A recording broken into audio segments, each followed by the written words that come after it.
What's up, everybody? It's the Morgan Thomas Show with Morgan Thomas here. Back after a lot of time off. Haven't had a show, haven't had a live stream in quite some time. Been on the radio with Mickey Plyler Thursday morning and then my show Thursday night. Haven't done a YouTube video in a while and need to get back into it. College basketball is starting back up, so I'll have more opportunities to do YouTube videos, hopefully going forward.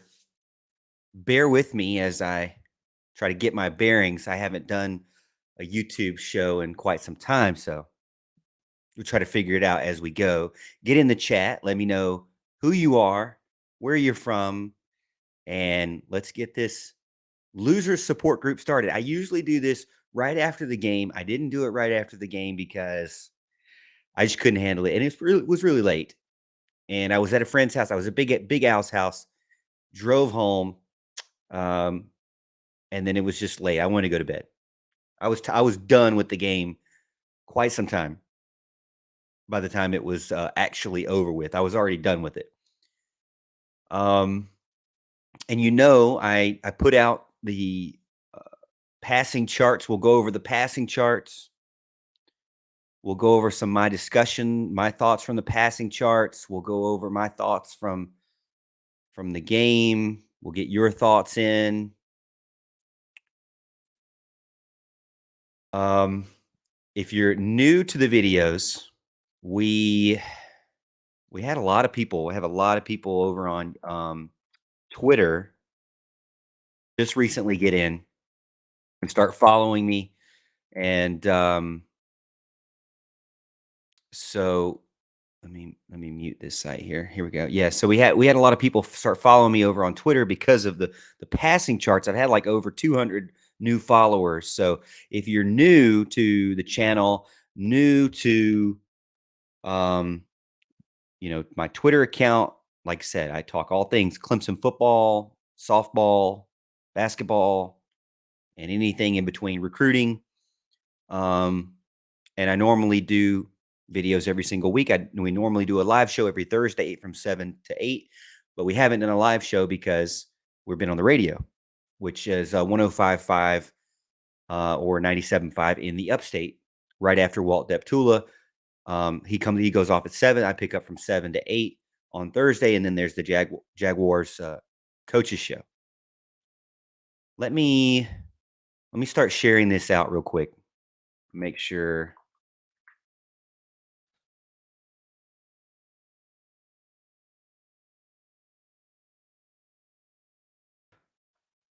Let me start sharing this out and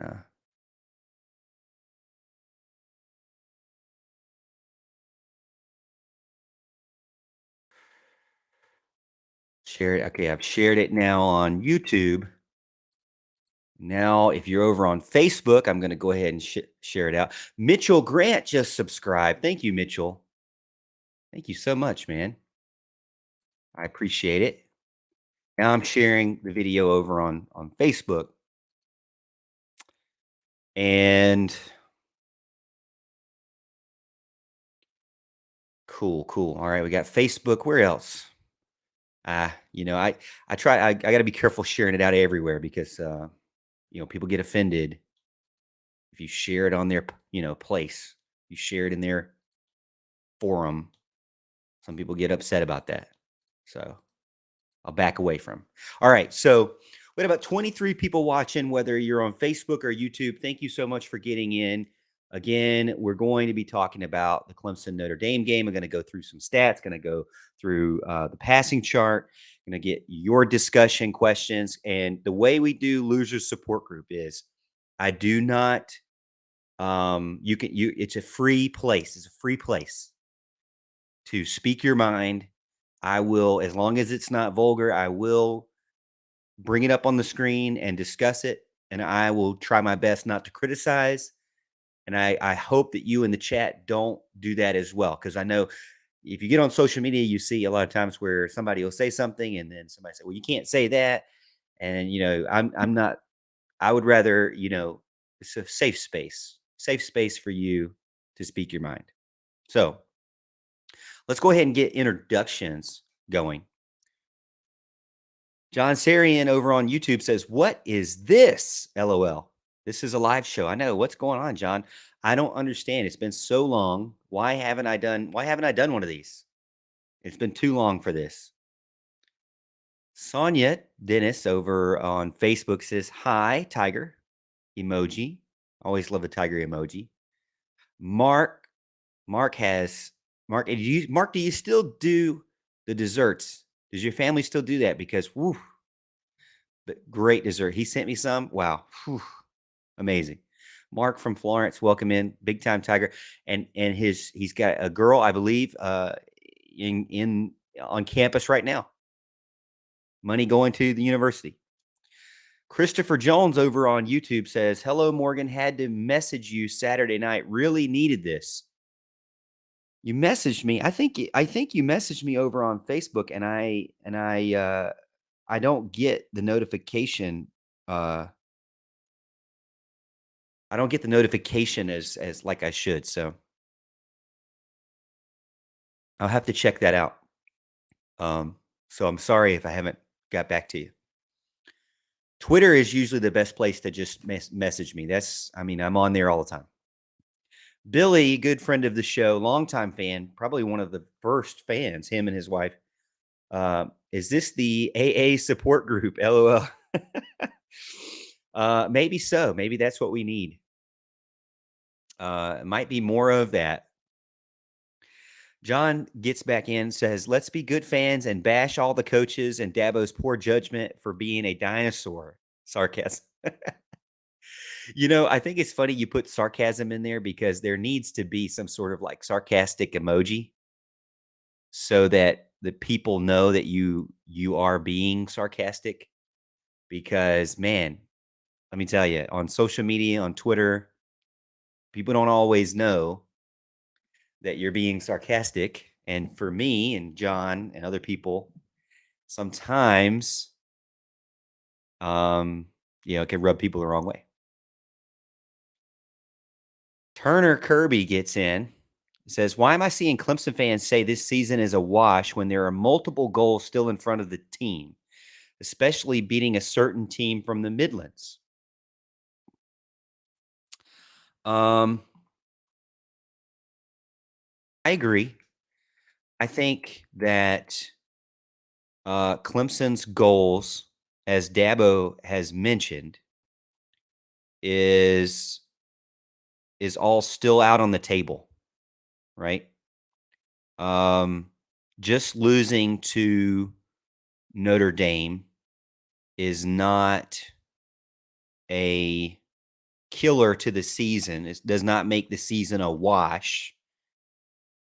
Um, so the team goals are pretty open ended for a good reason, but win the opener, which they did. Um, win the division, which I believe last weekend they did, even though I do believe they have already won the division. Correct me if I'm wrong. I think I saw that. It doesn't seem like it was very highly publicized though, which doesn't surprise me coming from the ACC. Um, win the state championship, as Turner is alluding to in his comment, still out there. Thanksgiving weekend. It's still on the table there because South Carolina hasn't done anything that would make you think that their offensive line and defensive line is going to dictate Clemson's. I think what we've seen is that when Clemson gets up against a team who can hold their own on the line of scrimmage, which this is something that is shocking. Notre Dame's offensive line and tight ends just held their own and dominated against Clemson's defensive line. Clemson's defensive line is not what we thought they were. They're not as good. They're not as physical. And they're suffering because of it. I saw a stat somewhere, and I told Alan about this. there and I couldn't find it again. So when I tried to explain it to him, I said it all wrong as I normally do, and then he didn't believe me. So the thing is that Clemson, when you look at it one stat, rushing yards per game is pretty low, and you would think that they're successful. They're a tough run defense. But when you look at, and I don't know who made this stat, but it was basically rushing yards um, or opportunity rushing yards, or it was basically looking at how many yards are available for a first down. Did the team get it or not? And statistically, percentage wise, when they're when they needed 4 yards, teams could rush against Clemson and get 4 yards. Now, they weren't rushing a ton. On average, their rushing yards were not good. But in situational rushing attempts, when you look at the opportunity that was there, they were more often than not. I think they were ended up being like 112th in the nation in rushing opportunity, or opportunity against the rush. So if a team wants to get 4 yards and they need to get 4 yards, more often than not, they were getting it. Again, they weren't rushing for a ton the entire game. And I don't really know how that all works out, because it seems like, you know, maybe the times where they were less successful was, I really, like I said, I really don't know how the math all works out with that. But anyways, um, so again, the team goals: win the opener, win the division, win the state championship, win the closer, which the closer could be playoffs, it could be a bowl game. If you have a really bad season, it could be just the South Carolina game, which is the state championship. So that you can kind of win two. If you have a bad season, you could kind of succeed at both at the same year. Um, I think those goals are obviously still there, because there's not a goal to get to the playoffs. So considering there's not a goal to get to the playoffs, then they haven't lost out on anything. I mean, they still have an opportunity to get the playoffs. I don't know why people say, "Oh, they don't have an opportunity to get the playoffs." I mean, it's not like teams in the past haven't had losses and still gotten in. Now, the difference I can agree with is that this team looked horrible. I mean, as Dabo said, they got their butt kicked. Jared Clark over on Facebook says, Clark from Greenwood, welcome in. I always wonder, you know, where everybody is from, because the last radio show I did last Thursday, Big Al and I were talking about Texas A&M, and go figure, out of all the people in the world that would be listening to a local radio channel, it is on the app, so it is national in that sense. But we're talking about Texas A&M, and a coach at Walhalla who lives in Walhalla, went to Texas A&M. Wife happened to be a Florida Gator. Calls in and was listening to the show as we were kind of talking about their weird cultish things they do. Which I just wonder where everybody's from on YouTube, because YouTube, anybody can listen in, but obviously we're Clemson, so more often than not, I'm assuming it's the upstate. Steve Kivett over on YouTube gets in and says, hello from Spartanburg. So we got Greenwood, we got Spartanburg. We should all get together and do something sometime. Maybe like a Waffle House sulking. Now, this is loser support group. So loser support group means you can vent your frustrations. It's a safe space for you. We're not going to criticize you. Anybody in the chat wants to criticize someone, we'll shun you. We'll shame you. This is not like sunshine pumpers over here, naysayers over here, negative Nancy's. This is like everybody can come together and say what they want to say. Evan Fields, by the way, Evan over on Facebook, he is a Georgia Bulldog fan. Congratulations on your win. Really good win. Interesting to see how Georgia was able to change things up halfway through while it was raining. And during the terrible experience that I had against watching the Notre Dame game, your mother showed up to Big Al's house. So I got to see your wonderful mother.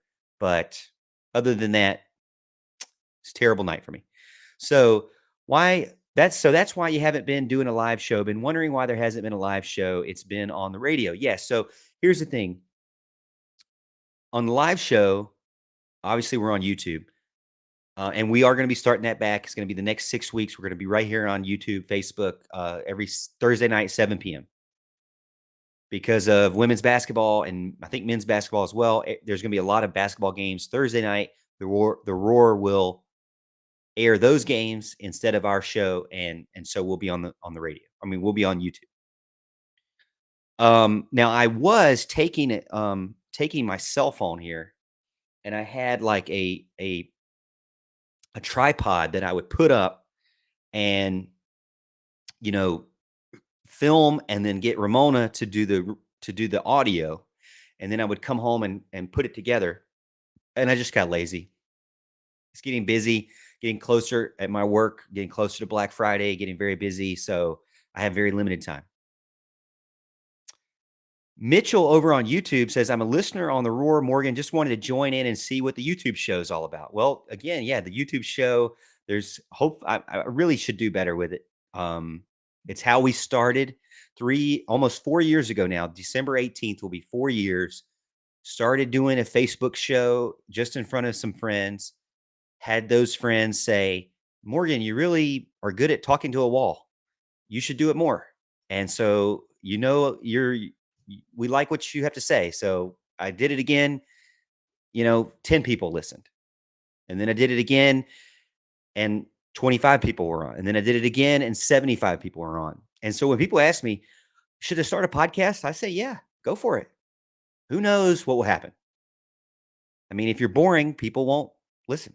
I mean, I think I'm boring, but that's why I got the co-host, which is interesting why you guys are listening because I don't have my co-host. But thank you for jumping in over on YouTube. Jared Clark over on Facebook. Really disappointed that the Tigers had a 2-week break and the coaching staff didn't have a plan B for the game. Those guys get paid way too much for what we watched. I mean, Dabo Swinney said it's on him. He said they weren't prepared. So any criticism towards the coaching staff, I think is fair game. I mean, what's crazy is, I do my passing charts. And I had just told Mickey about this. The Missouri-South Carolina game looked like it unraveled for the offensive play calling when Spencer Rattler seemed to do nothing but throw the ball behind the line of scrimmage. Down by 10 points, all he could do was throw bubble passes, screens to the flats, behind the line of scrimmage. All he could do was those things.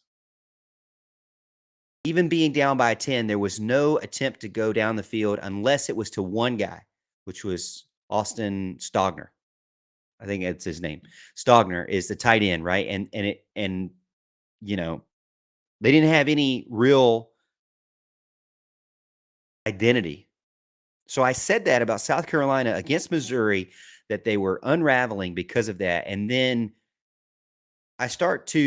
as I'm watching the Notre Dame game and I'm taking it in, I start to see pass after pass after pass behind the line of scrimmage, behind the line of scrimmage.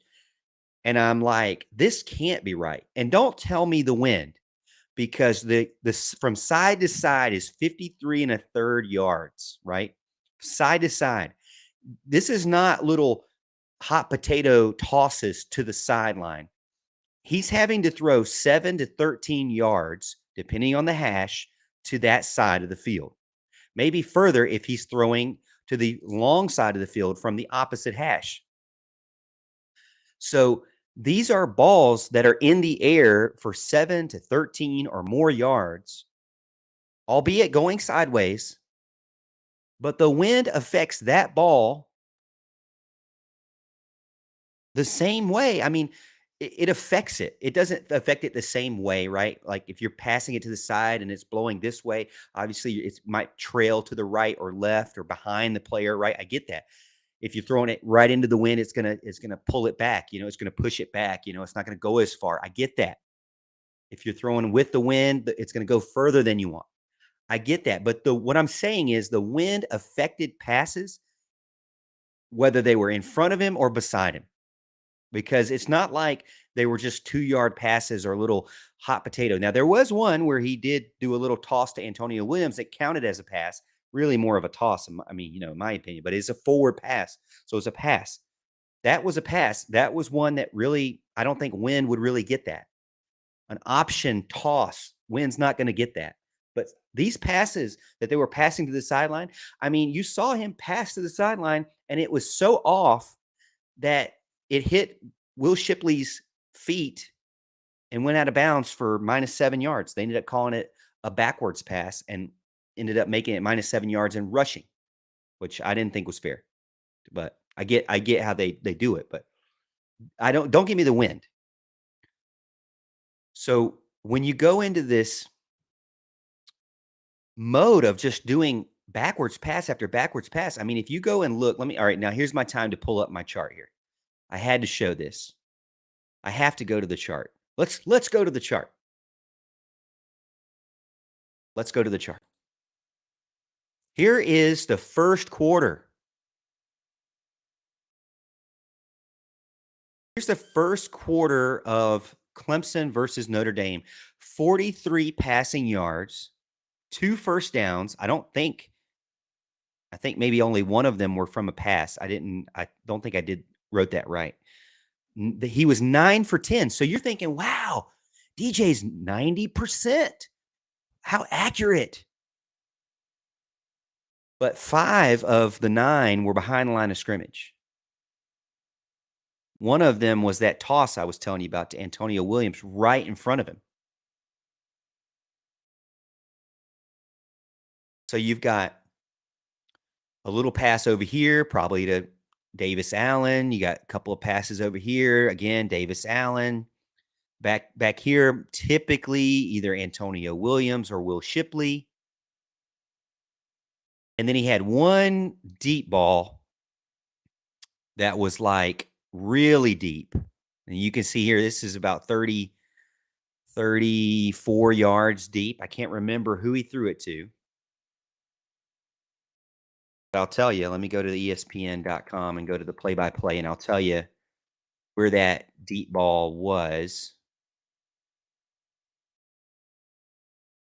But this is the first quarter passing plays. This is where someone like me who does these passing charts gets really concerned. Because I'm like, this is not sustainable. All right, Bo Collins deep. That was Bo Collins deep to the right-hand side. I mean, look at this. You're forcing your players. I don't care how good they are. You're forcing your players to throw to gain at least 2 yards to get 0 yards. You're forcing this player over here to gain 4 yards to get 0. You're forcing this player here to get 5 yards just to get back to 0. That's a lot of effort. I don't understand. I mean, I can understand getting in a rhythm, doing things like this, but if you're going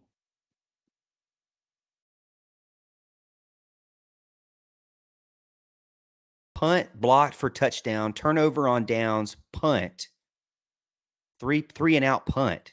That was your 3 series in the first quarter. In the second quarter is even worse. Second quarter is even worse. I'll bring it up in a second. But it seemed like plan B wasn't even enacted until the fourth quarter. I'm going to show you the difference tonight between the first, second, third quarter and the fourth quarter. And you'll still have those people out there. Well, Morg, the wind died down in the fourth quarter. Come on. Are we really going. I mean, they threw 4 passes behind, I think 4 or 5 passes plus 20 yards in the first, second, third quarter. So it wasn't like they weren't testing deep balls. They were testing them. They were all missed. Um, but the win can only get so much credit here. 35-14. It didn't seem like there was a plan B. It didn't seem like I mean, I don't really think you really needed plan B. I think you should have went back to the plan A. That was what we thought was plan A, which is run the ball. Why is Will Shipley finishing a game with 12 rushing attempts? I mean, you weren't down 21 points until the fourth quarter. So why is Will Shipley not running the ball? And DJ is not very good at decision making and running the ball. I mean, the times that he does run, he seems to break off a bunch of yards. But it's like pulling teeth to remind him to run the ball. And then he'll do a read option. He'll do a read option where he will run and get 12 yards, let's say, and then go right back to another read option. What do you think the defense is going to do? What do you think the defense is thinking? It was random that even DJ picked to run the ball. So he's going to go right back to handing it off again. He does not keep the ball enough for any defense to really care, Christopher Jones on YouTube. Morgan, do you think there's a chance now that Jeff Scott has been fired by South Florida that Dabo brings him back the offseason to possibly be a co-offensive coordinator? Honestly, I don't think there's a chance of any changes. Let's go back to what we previously talked about. They're 8-1. They're 8-1 and have every goal in front of them. Have every season goal in front of them. Could even make it back to the playoffs. So while we're panicking, I don't think Dabo is. From what I know about Dabo, he doesn't panic. He thinks things through. He says he's a Christian. I'm sure he prays about things. I don't think he panics like way I would as a fan. So I don't think he makes much of a decision at all. If anything, it could be to bring him back as an analyst to eventually maybe work him back in his recruiting skills. I don't know that he's who I would want as an offensive coordinator. I don't have any strong feeling that he would be a great offensive coordinator. But I think some adjustments have to be made. But I feel like, like I said, I when I remember Jeff Scott, I remember him getting big time wide receivers in the recruiting game. And if you have better players, you have better players. It's easy. It's a lot easier. But as Mickey said this morning, even Alabama lost. So you can have a bunch of 5 stars and still lose a game. Road wins are very hard. Kevron over on Facebook says hi from Cope, South Carolina, and he is a longtime fan of the show. I think one of the very first fans. So thank you so much, Kevron. Taco Gaming 75. They need to let go of Streeter, Goodwin, strength and conditioning coach, and the offensive line coach. Whoever is coaching the wide receivers, they all need to go, but Dabo is so prideful to do so.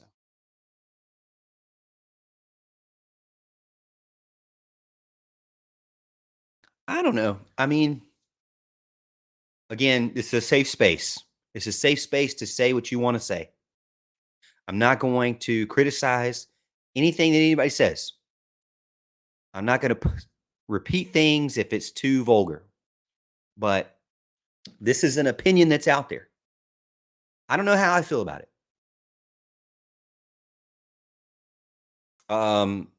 These guys just got started.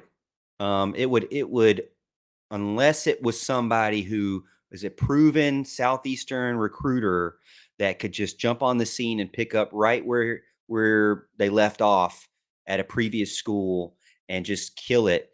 I don't think that replacing anybody is a good idea. I mean, if it was me, I wouldn't replace anybody. If it was me, I think then you have to start thinking about doing something like that will kill your recruiting class. And these guys want to play for these guys. The guys that are 2023, they want to play for the guys that you listed there. I'm so angry they had 2 weeks to prepare for the game and drop the ball literally and physically. I agree. I think that, with a bye week, the way that they performed, unacceptable. And Dabo said it. Mark Palmer on Facebook. Yes, I still do the desserts, sweet Lee's, cakes and treats. Wife and I are Clemson grads, undergrad and grad, and daughter is a sophomore. Sophomore now. Wow. I just remember it seemed like yesterday you posted a picture of her being Tiger Town bound, man. And time literally flies. Turner Goodwin has actually done a decent job for his first year. The defense has played fairly well with the exception of Saturday. I think he's shown that he can make adjustments. I think he's shown he can.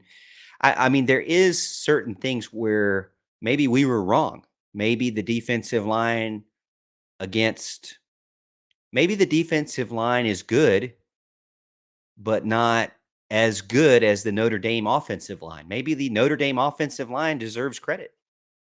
They beat Clemson up. They beat up a good Clemson team. I mean, they had a game plan and they stuck with it. Kevron, a huge Clemson fan. I'm all in no matter what. I know Clemson played horribly and I wouldn't wish it on anything. Dabo takes accountability for everything, and I respect Dabo. William Kirsting over on YouTube, epitome of a team lost top to bottom. Hopefully can burn the tape and get back to playing football. I think they probably feel the same way, to be honest with you. The players seem to be at a loss for words and what to do. It's tough. It was a tough one.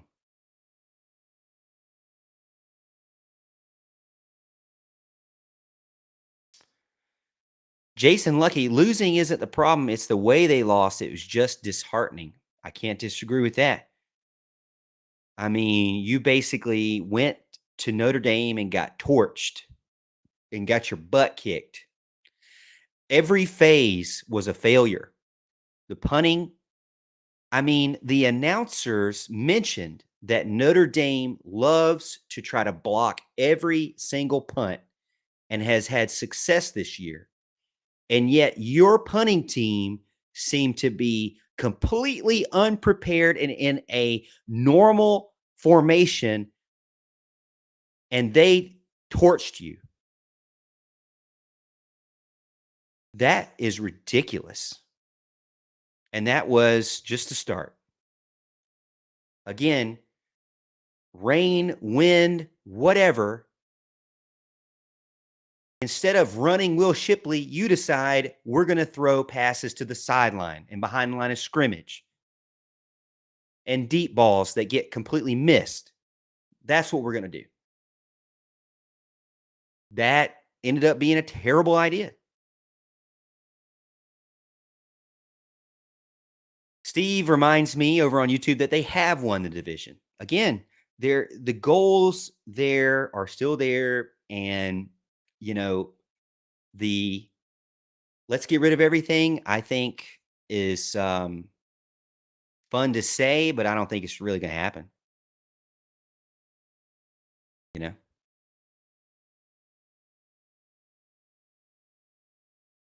Mitchell over on YouTube says Notre Dame lined up in 3 tight end sets and stuffed it down our throats and asked us how we liked it. Wish we could try that every now and then when we likely have the best back in the ACC. Man, I'll be honest with you, Mitchell, I wish that Clemson had the offensive line to do it.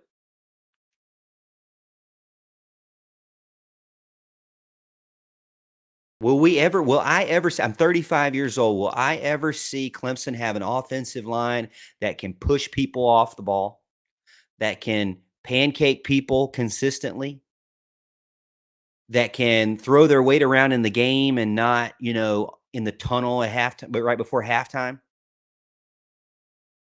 I don't know. I mean, to be honest with you, I remember being a kid at the tailgates in lot 10 with my dad complaining about the offensive line stinks. Can't get any push. I mean, did Deshaun Watson have a great offensive line? He probably had a better one than these guys. Did Trevor Lawrence really have a great offensive line? I don't maybe at the beginning as it the Sean Pollard days, and even he got better as it went on, but the John Simpson, the Sean Pollard, the Tremaine Akram days, where are those days? Where are the days when offensive lines seem to be getting scouted by NFL guys?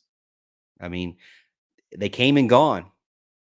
As Mickey said on the radio this morning, it's like one minute we say, "Oh, we got to get rid of Robbie Caldwell because he's too old. He can't recruit anymore. He can't relate." Now we got Thomas Austin, who's young, and we feel like he can relate and has NFL experience, and he's too young and inexperienced. I don't know. I don't know what the answer is. That's I don't get paid to know the answer. I just talk.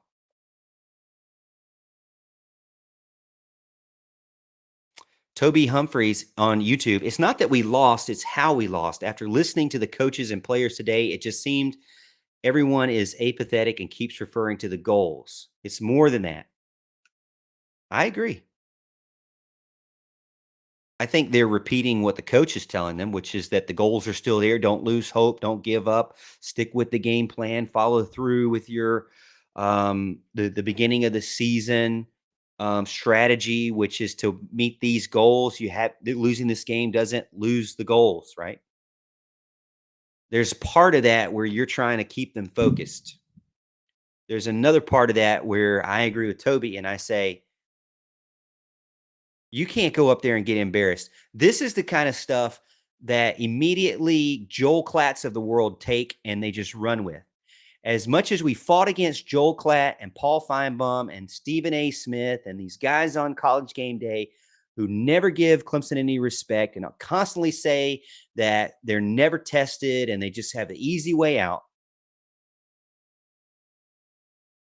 game like this happens and it's really hard to argue with them now.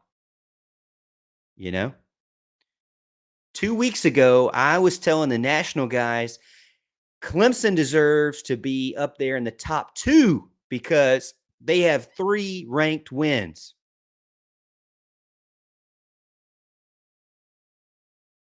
Now I'm saying Clemson doesn't need to be in the playoffs. I don't want Clemson to be in the playoffs. I don't want to get torched again in national television. Let's go to a New Year's Six Bowl. Let's go to the Cheez It Bowl and win. As a fan, that's how I'm feeling. Do I want to go and put my favorite team, my beloved university, do I want to go and see them get torched on national TV again? No, I don't. It's how we lost and how we've looked on offense since the start of 2021. Jonathan Benton over on YouTube gets in. Trey McLam. Now, let me preface this here. Trey is a South Carolina Gamecock fan, and we served in the Army together. And we served in Iraq together. And if you see him in York County, you must buy him lunch or dinner. Trey McLam says, "You look old." I do. I got this beard. I'm trying to follow you. I'm not 17 anymore. And you were once an Arkansas fan. Well, we know why. Um, I was a supporter. Everybody has to have a sister school, at least for a little bit. Jonathan, honestly, even earlier this year when DJ was playing well, our offense still never looked high powered like it used to. Yeah, I constantly look at stats and I'm like, Clemson at the beginning of the season was scoring 49 points a game. Or wait, no, 39 points a game. 39, excuse me, 39 points a game. And as I kept looking at that, I was like, this is not this this looks like luck. This feels not right. And as we've seen, we keep going back to, man, remember Clemson against Wake Forest? I do remember Clemson against Wake Forest, but there's been many more games since then. Their passing yards have been going down. Their touchdowns have been going down. Their total score has been going down, and now they're losing. They've lost a game. I say losing because I go back on losing because that's plural. They've lost one game, but now they're in the losing column. They have one there. Austin Linenbrink just subscribe to YouTube. As you can see, you subscribe to YouTube, Dabo will dance. Win a game, Dabo will dance. Dabo didn't get the dance this weekend, so if you want to see Dabo dance, subscribe to YouTube.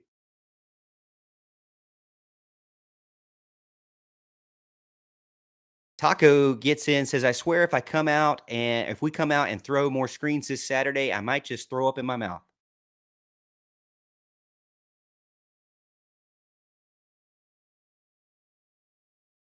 Let's go look at that. Let's go look at the passing chart again. Let me show you.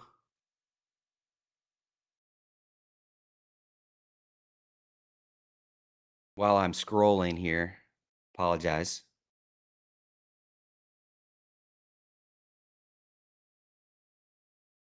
Come on, passing chart.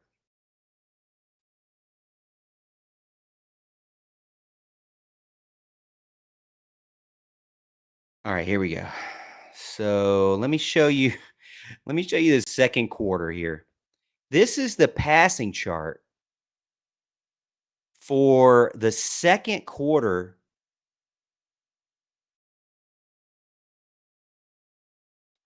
This is not one drive, ladies and gentlemen. This is the entire second quarter passing chart. And the one down there at the very bottom to the left, I'm circling it here. This was deemed a backwards pass for -7 yards. If you look at the box score, it's not counted as a pass, but rather a -7 yard team rush. But we all know good and well it was a pass to Will Shipley that was off the target, hit near his feet. He almost fell over. He doggone near tore his ACL on a bad throw, and it went out of bounds. Thankfully, went out of bounds. So there were two missed passes here behind the line of scrimmage and then a deep ball. Now he got sacked here twice. Okay. Over here, you'll see on the right hand side at the top that he got sacked. I took my little timer on my phone and I timed out the sacks from when they were hiked, which, by the way, the center for Clemson does the same motion with the same timing for every single snap.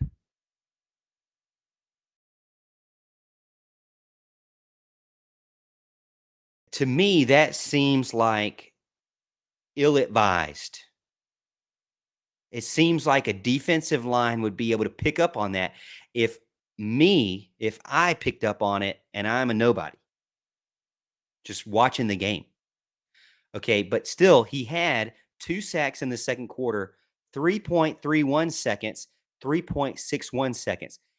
That's more time than you're going to get in the NFL. The average time to pass in the NFL, I think, is 2.6 or 2.4. I'll give him 2.7, but the average time to pass in the NFL is not 3.3 or 3.6, and that's what he had on those two plays. He got sacked. He had time. So this whole narrative in the past where he's didn't have time. No, he's got time.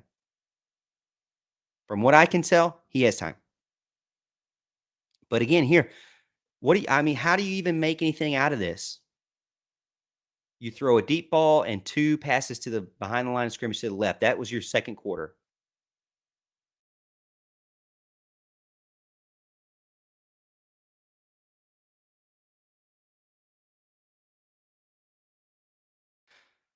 Ohio State made the playoff after getting run by Purdue and Iowa. And that's why I kind of go back to the fact that Dabo Swinney needs to keep them. Dabo Swinney needs to keep them on the path. Windshield mentality. Sonia says, "Can you fix it where I can watch you on Twitter?" I don't know if I can set it up watching on Twitter. I don't necessarily like Twitter streams because I can't see the chat. I can see the chat on Facebook. I can see the chat on YouTube. Maybe would recommend just going to YouTube, I guess. Flotilla says we couldn't tackle. We need to explode through and wrap. Billy says, a Clemson Bama Orange Bowl would probably be a larger viewing audience than a national championship game. Flotilla says Greenville SC. I do feel like, obviously Clemson held their own versus Syracuse. Over 4 million people watched that game. Taco says hi from Malden. Taco, I can't remember who it was, but one of my friends, I think it was Jesse, said that he saw you working one day. Pretty cool. Small world. Hack Magic, Charlotte, NC metro area. Toby says Barrett Carter said in the presser that we were just dominated. We couldn't stop them.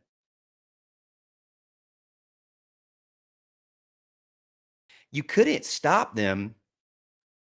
Is he talking about the defense? I guess he's talking about the run game, but you couldn't stop them.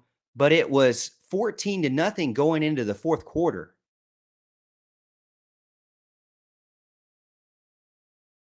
It was 14-0 going into the fourth quarter, and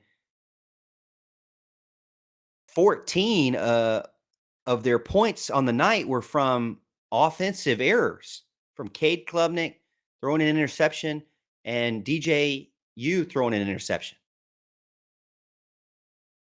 I'll be honest with you, I don't beat up the defense very much. We knew they could run the ball. We knew Notre Dame could run the ball. We knew they were going to run the ball.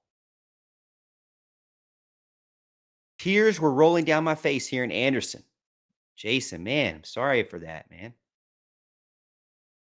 Steve says, my frustration is that we're not aggressive on defense like before. We don't take shots down the middle of the field, and we don't take shots down. Here's my thing about shots down the middle of the field.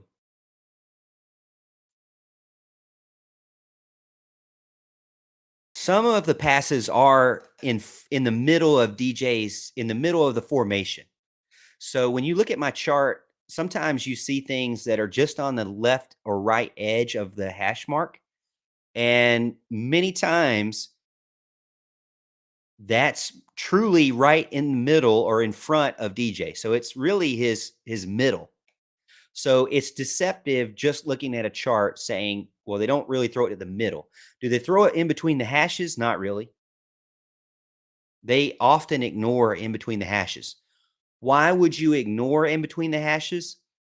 Well, you ignore in between the hashes because, to me, if you have a quarterback that you don't fully trust to make the right decision, then you take away the middle of the field where it's the most risk of a turnover because you have multiple players in a similar area. But you can scheme out of that. You can scheme safeties to one side. Now, when I did the passing chart for Tennessee against Kentucky, Hendon Hooker and Tennessee did not throw the ball down the middle of the field in between the hashes. They hit guys on the post around right where the hash was. They hit guys on a post, in between the sideline and the middle. Now, they also used the sideline a bunch. They also ran a lot of routes that got guys open. They had guys that were a lot faster and were able to get guys open. I don't necessarily taking back Notre Dame's craziness of just passing behind the line of scrimmage, which was a terrible idea. I wouldn't say that Clemson's passing scheme is that much different than Tennessee. With regards to location of catches. When I did one passing chart for Hendon Hooker, it looked very similar to what I did for Clemson. He is on average throwing to the right-hand side. That's his natural side. That's his throwing hand. So he's throwing to the right. That's where he's looking first. He's throwing deep balls. Now, I will say, Clemson does not throw as many deep balls as majority of the Power Five. On second down, first and third down, they do more.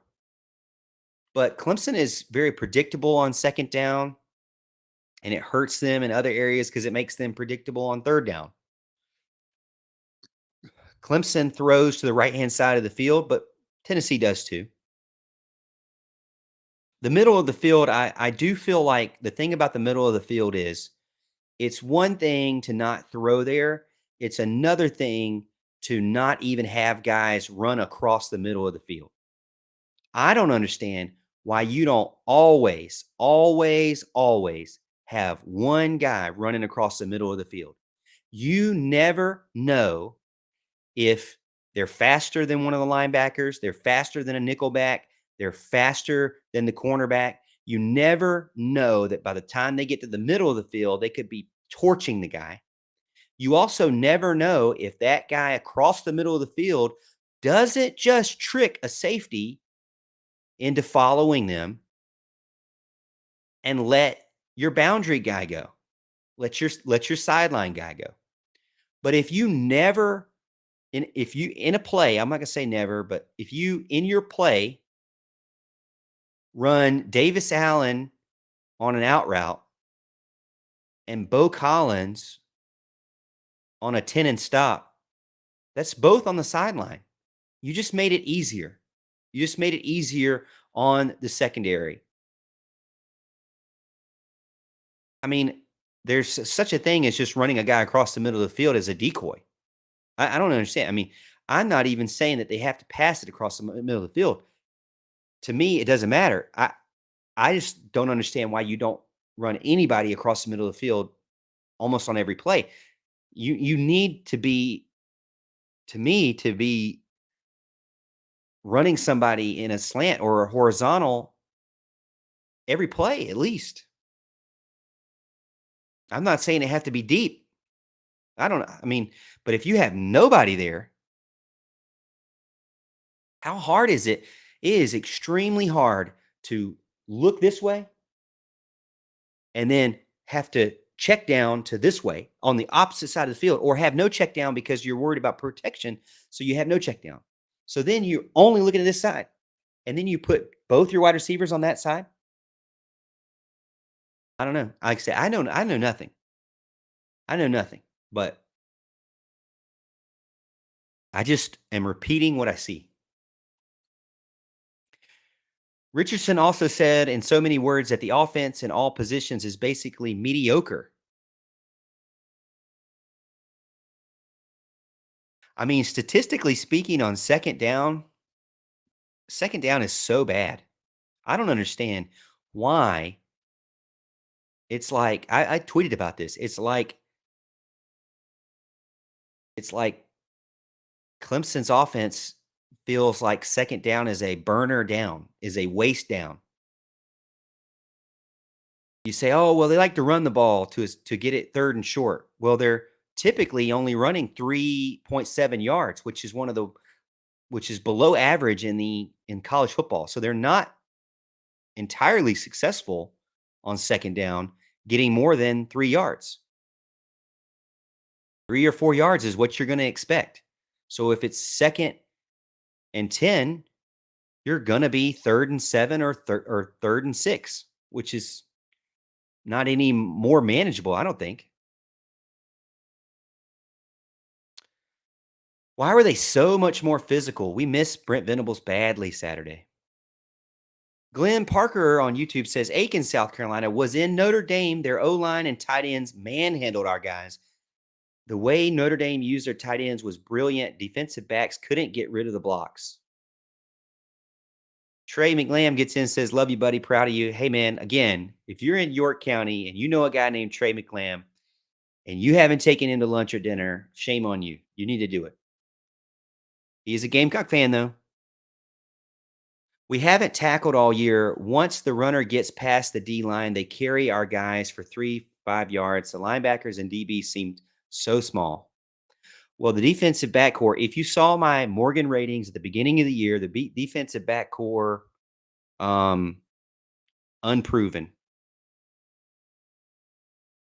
The only guy back there that's proven is Andrew Makuba, and now he has, he has a shoulder problem or elbow problem. Here we go. Here we go. Notre Dame 2164 gets in, says, our O-line is something special. I just wish it didn't take them several games to get going. Hopefully next year they can hit the ground running. And that's another key point, too. Notre Dame is getting progressively better as the season goes on. You can't look at what they did in the beginning of the season and say, this is why you can beat them. That's what I did. They are better. They have an identity. They want to manhandle you, and they will manhandle you. And they did manhandle Clemson. Not going to be the last team that they beat. That's a good team. As Dabo, I don't know how I feel about that spelling of Dabo, Kevron. Don't worry about criticism from someone you would not seek advice from. That's very true. I don't think Dabo has called me. As I mentioned this on the radio show, I like to say this all the time. It's Dabo's house. We just drive by on the way to work. Ricky gets in, says, do you think Jeff Scott comes back and joins the staff? I know everybody wants that, but I don't see it. I mean, maybe as an analyst and eventually recruiting help, maybe, but you got to be a position coach to actually go out there and recruit. So I don't see it. It's going to take, if he comes back to Clemson, it's going to be a slow progress. It's not going to be like tomorrow, Clemson Dylan says the massive backlash is mainly because this wasn't a good Notre Dame team coming into this matchup. They dominated Clemson. Blowout losses have come against elite teams. Clemson Dylan, I would question that because Notre Dame, again, is getting better. They aren't who they were. They have an identity. They're becoming healthier, more confident, and more physical. Now, do they have enough weapons to compete in the college football playoffs? No. But does Clemson? No.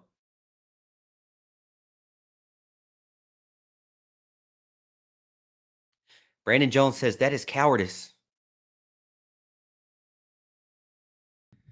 Jason Lucky, I guess he's Brandon Jones talking about the passing chart. He has to be.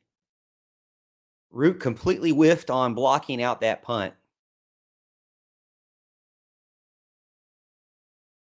Brandon says, just manage a game. We used to boss the game. I've mentioned this also many times. Since when was it okay to come out in press conferences and say we took what the defense gave us?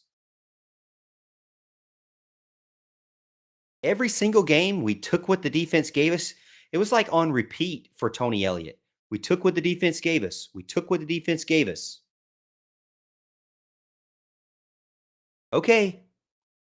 When are you going to go out and take it from them and say, hey, try and beat me? I'm going to do this. Try and beat me. Because that's what I see from Tennessee. I'm going to do these plays. Try and beat me. Now, if they do get beat, guess who they get beat by? I'm not saying that it prevents you from ever losing, but just sitting there and taking what the defense gives you doesn't always win either.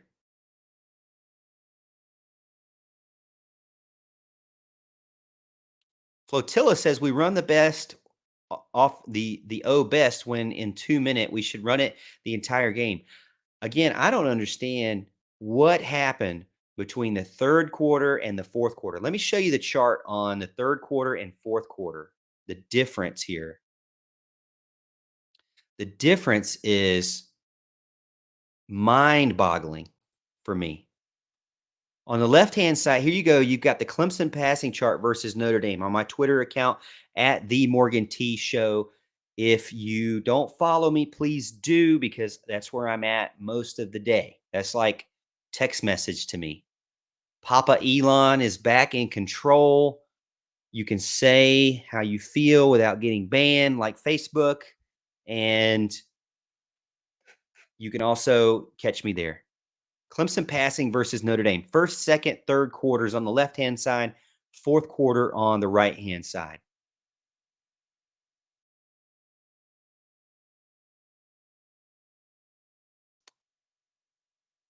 Look, I mean, you're looking at it. You're looking at it here, behind the line of scrimmage or to the right-hand side.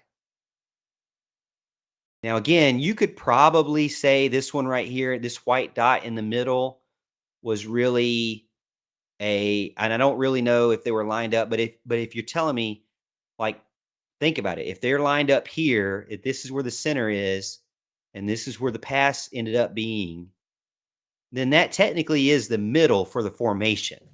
So there's a difference between the middle of the field and the middle of the formation. So we need to make sure we understand that. But then when you look at the fourth quarter, when back was against the wall, most of these green dots, with the exception of this one right here, down here at the bottom, were not from that drive, that very first drive where it was nothing but a bunch of pass interference. So the very first drive was like this pass here, this yellow dot here, this yellow dot here, because you had two defensive pass interferences and one defensive holding. And then I believe it was like this white dot here, and then this green dot here, and then you had the interception. That was that first play that the announcer claimed was the best the best the best offensive drive of the night, which was laughable. Actually, the last two offensive drives looked good, but they were going faster. They were passing exclusively. And as you can see here on the screen, they were passing behind. I mean, they were passing it with 2, 3, 5, 6, 7, 8, 9, 21. They were passing in front of the line of scrimmage almost the entire time. Look, there's only two behind the line of scrimmage when it mattered the most.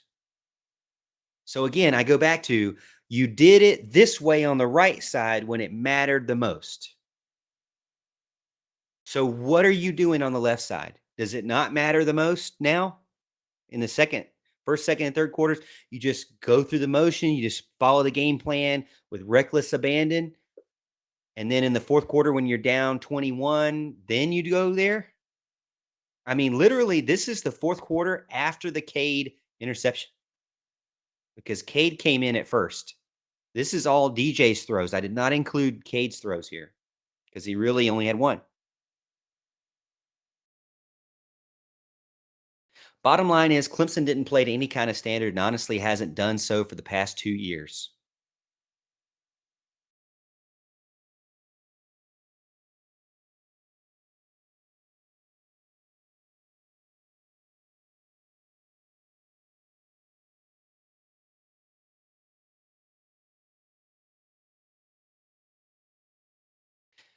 Jake Brenningstool's picture is on a milk carton. I agree. Did you know that Jake Brenningstool had a higher recruiting rating than Brock Bowers and doesn't get used nearly as even half as much as Brock Bowers? And you can say, well, Brock Bowers is way better. How do we know? How do we know? We don't know. Brock Bowers is way better than Brenningstool. How do we know? Have we been giving him routes and motions like Brock Bowers is getting? I don't know.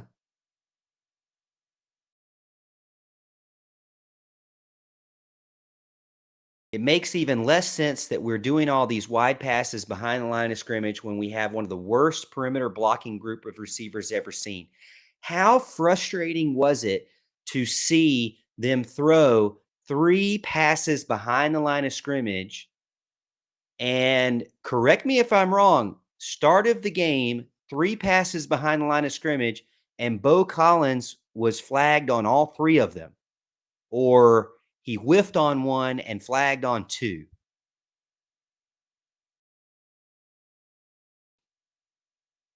I mean, if that wasn't a tell of what was going to happen. Hartbond, here's what I don't understand. Wind was blowing bad, and running outside the tackle seemed like it wasn't even part of the plan. Box score, running. Box score here.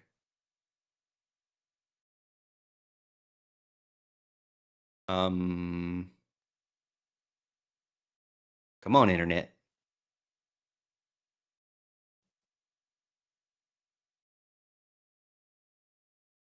Internet's not working. Come on. Come on, ESPN. I got nothing. I got no box score. Let me look it up on my phone then. Thank you, ESPN.com, for maybe it's my charter internet.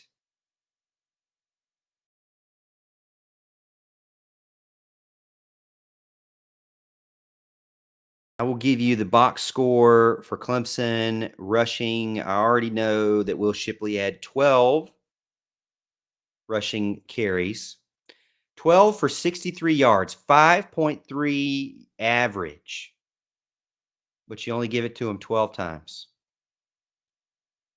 Phil Maffa, 3 for 11, 3.7 yards. You only give it to him 3 times.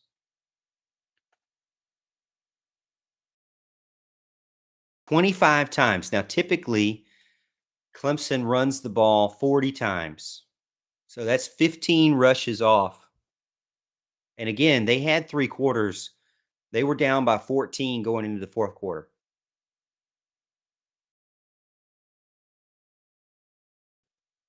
Hack Magic over on YouTube. Clemson's coaching staff is highly inexperienced by measure of years coaching in nearly positions out in, I guess, nearly every coaching position outside of Dabo.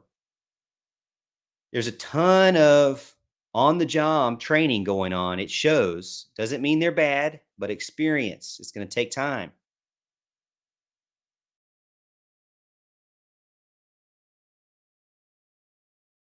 John Sarian says Dabo plays the long-term game. He's not going to be like other coaches who rotate staff and recruit players recruiting 25 every year. I agree. That's why I think there's not going to be any major changes. Unless you start losing your main team goals, really, you can still get back in the playoffs. Do we think we deserve to be in the playoffs? No. The team should not even think that. But really, they have an opportunity to still get in the playoffs even with this loss. This was not the worst loss. It looked bad. It could snowball, but that's Dabo's goal right now. And that's what our goal as fans should be when we have expectations about going forward. What is the goal? If you were in his position, what would you do? You would say, whatever possible, I cannot make one loss turn into 2 or 3. Whatever any means necessary, this cannot and will not be a 3 loss game or situation now because of one loss. Keep it one loss. Keep one loss, one loss. Now, the problem is you've got Louisville, who is doing a lot better than what they did at the beginning of the season. Heads up, they're 6-3 now. You've got Miami, who, Again, another home game who you should be able to torch. Even on your worst day, they don't hold a candle to anything that Notre Dame has.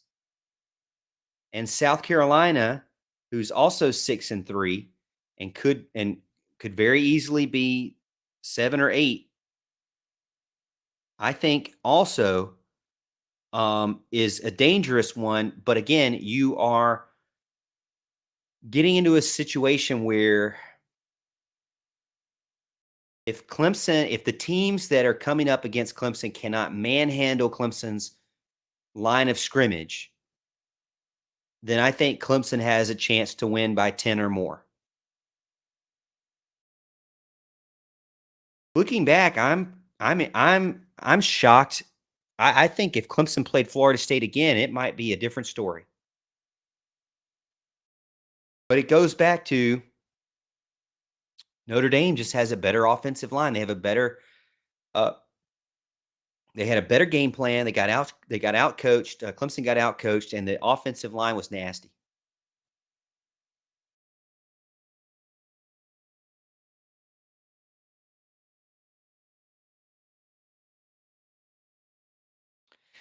Hack Magic says from an offensive perspective, the offensive coordinator and QB aren't being charitable, aren't on the same sheet of music. There's something up with the sheet of music, man. I don't know what the sheet of music is, but we're playing two instruments right now. TB over on YouTube says DJ better with up tempo. He is better off instinct than thinking. At least adjust to his strengths. Let him throw 40 times this weekend. To be honest with you, TB, I would freaking print this out and put it on the wall of the university. Look at the fourth quarter. Did DJ make mistakes? Heck yeah, he made mistakes. Did they need pass interferences here and there? Yeah, heck yeah. Did he overthrow balls? Yeah, he did. He's going to do those things when you're trying too hard. But there were also times where he was just slinging it. Now, you get into a problem there too, because you have to be careful. You can't go too much on the first read and pull the trigger on the first read every single time. But I mean, we were sold preseason on this bill of goods that the offense and play calling was going to be better because they got rid of plays that they don't use. They're going to focus on the plays that do work and not the plays that don't work. They're going to allow the wide receivers to do option routes. And that doesn't seem to be helping. As the defenses get better, as the team gets further on in the season, it's not seem like it's working. Players are disappearing. Players are not being used. I mean, everybody says, "Oh, well, he only does 2 reads." Heck, just do 2 reads. But if that's the way it's going to be, scheme them open. You know, again, read number 1, deep ball. Read number 2, across the line, across the field. Read number 3, check down. That's it. If those 3 guys aren't there, throw it out of bounds. Read number 1, deep ball. Read number 2, sideline. Read number 3, check down. If it's not there, throw it out of bounds. I mean, you got 3.5 seconds. From what we're seeing, the offensive line is able to give him time. I don't get it. Say, well, we don't need to have all these scripted plays. I mean, if that's what he can handle, the scripted plays, then let's get him some scripted plays and make them the freaking best scripted plays possible. You know?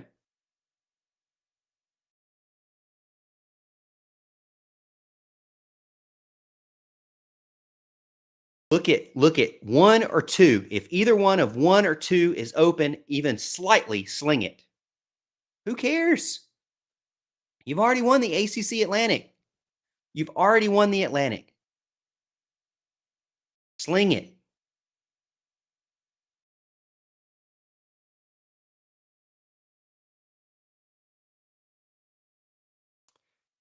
Let's call a spade a spade. Notre Dame deserved the win, but those cornerbacks for Notre Dame grabbed jerseys every time the wide receivers made a break to get open. Not saying the loss was because of that, but the game time rhythm was severely affected.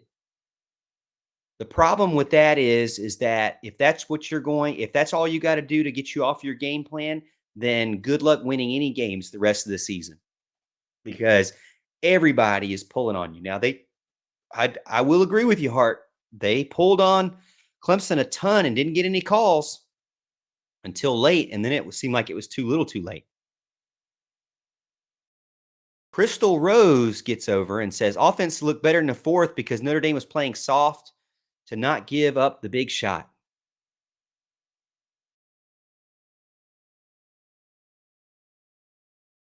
Patrick Jones, Scott Frost would be a good person to take over the OC role. Again, I don't know. I mean, to me, I don't see any changes until you get to a point where a large majority of your goals are gone or you're losing the locker room. That's up to Dabo to figure out.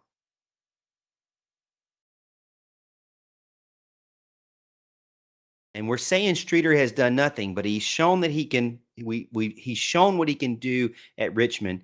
He's shown what he can do at Liberty. He's recruited well here at Clemson. For me, my mentality on an offensive coordinator is I will give him. We need to give him more than one quarterback, and these chances that Cade's getting in there is not acceptable. And shame on him too for even allowing him to roll out to his left-hand side like that. Ridiculous. I'll tell you what. Last year in November, I said Cade Klubnik would be the starting quarterback by Halloween. He actually did get taken out before Halloween or right before Halloween in the game. He actually did become he didn't become the starter, but he did substitute in for DJ getting benched. So it did happen. There was a benching there. For whatever reason, there hasn't been a full change of guard here. He's not getting a fair shake. He didn't get a fair shake in the game against Notre Dame. But I will say this. Cade Klubnik's got a long way to go. He looks like a scrambler who's really good at scrambling. I need to see him be a quarterback. We haven't seen enough. And you say, "Oh, well, he won Syracuse." No, he didn't. The defense and running the ball won Syracuse. The defense and running the ball won Syracuse. It was not Cade Klubnik. It was not that one play where he threw it deep. It was not.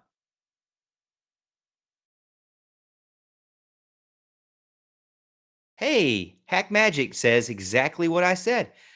I would like to see him with a different QB before finalizing judgment on Brandon Streeter. Halo says, who is from Cope SC? My mom lives in Cope. That was Kevron, one of our longest fans.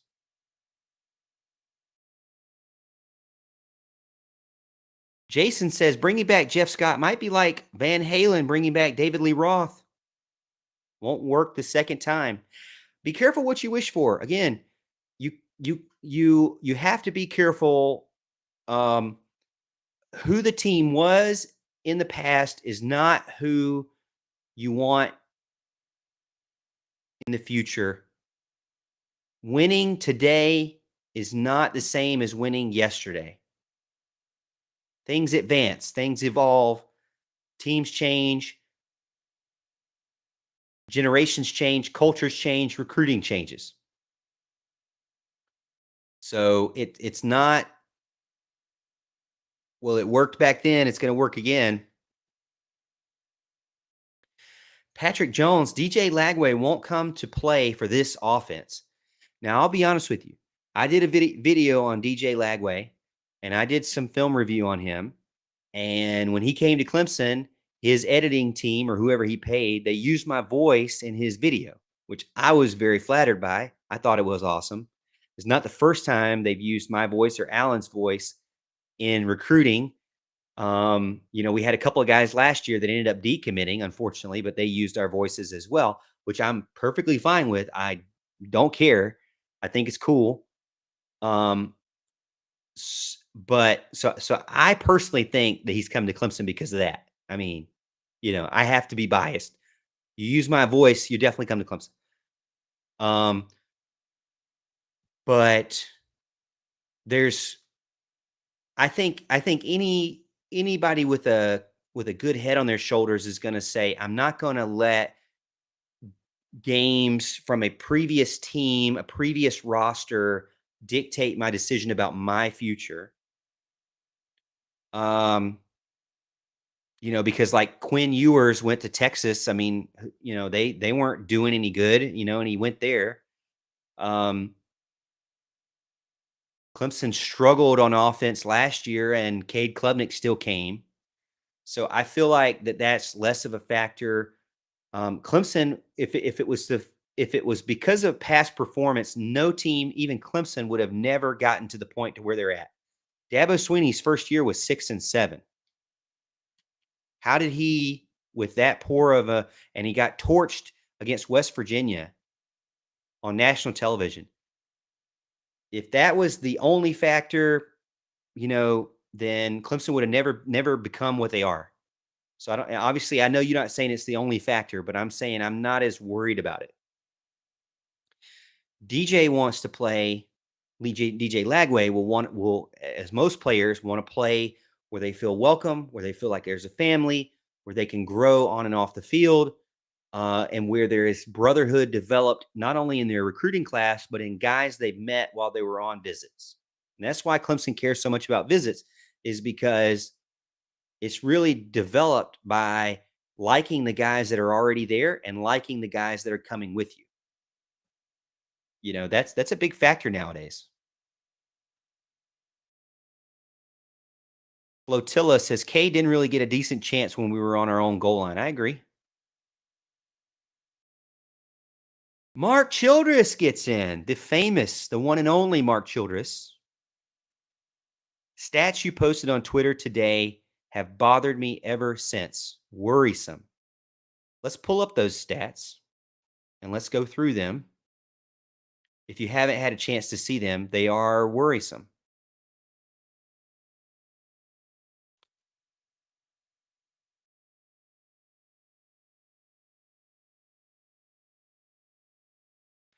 Okay, so Clemson passing a second down story, which I've told you for 3 or 4 weeks now. Second down has been lame-o, big L, lame-o, horrible, lame-o. Clemson passing on second down. No 25-yard plus catches.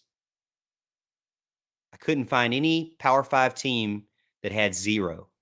Every other Power 5 team is throwing deep balls more than Clemson on second down. On second down of passes 15 or more yards, but less than 25 yards, they have 8. They're tied for last with Virginia. Not a very good team to be tied with. Virginia, Tony Elliott's team. A team that everybody's making fun of for being worse because of his hire. 23 passing first downs from second down, 106th in the nation. 471 total passing yards, 114th in the nation. Now, here's where they're really good at, though. 8 touchdowns, 17th in the nation. So when you look at the passing stats here, you see somebody who doesn't throw it deep at all. When they do throw it decent down the field, they don't throw it very much. So as a defensive coordinator, I'm thinking second down, don't worry about the deep ball. They don't care about the deep ball. I'm thinking play aggressive because they're not going to be able to get a first down. They're not going to get a bunch of yards on us. But the 8 touchdowns comes into play. And you know why that 8 touchdowns is there? Is because when it gets to second down, but they're in the red zone, that's when they throw it. That's when they go to those tight ends. That's when they go to the corners. That's when they get their passing touchdowns on second down is in the red zone. That's the way it's been all season. It's very predictable. Clemson's not going to throw it deep on second down. They haven't all year. This is not one game. This is not Notre Dame. This is 9 games into the season.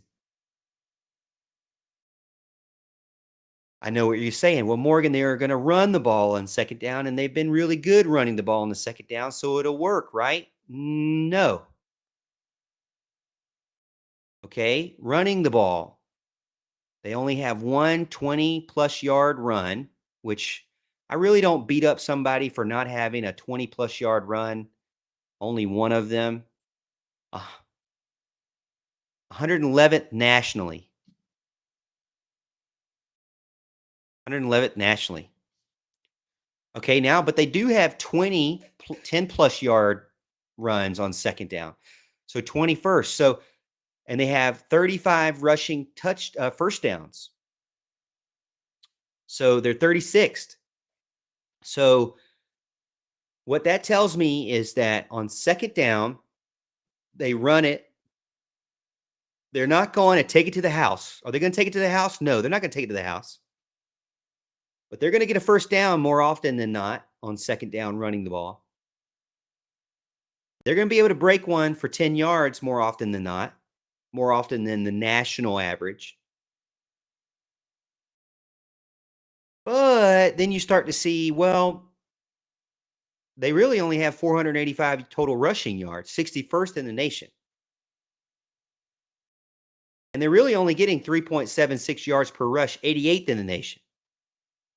So what that tells me is that on most of the runs, they're doing what we think they do on second down.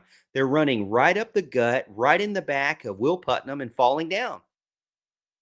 They're running right up the butt of Walker Parks and Marcus Tate and falling down and getting 3 yards and getting 4 yards. So if it's 1st and 10, then it becomes and they don't do success and they're not successful on first down, then it becomes 2nd and 10. On average, it's either 2nd and 7 or 3rd and 7 or 3rd and 6. So what we're seeing is on average, when they run the ball on second down, it's either, if they don't have success on first down, then you're guaranteeing yourself 3rd and 7, 3rd and 6. They're not scoring a ton of touchdowns on second down.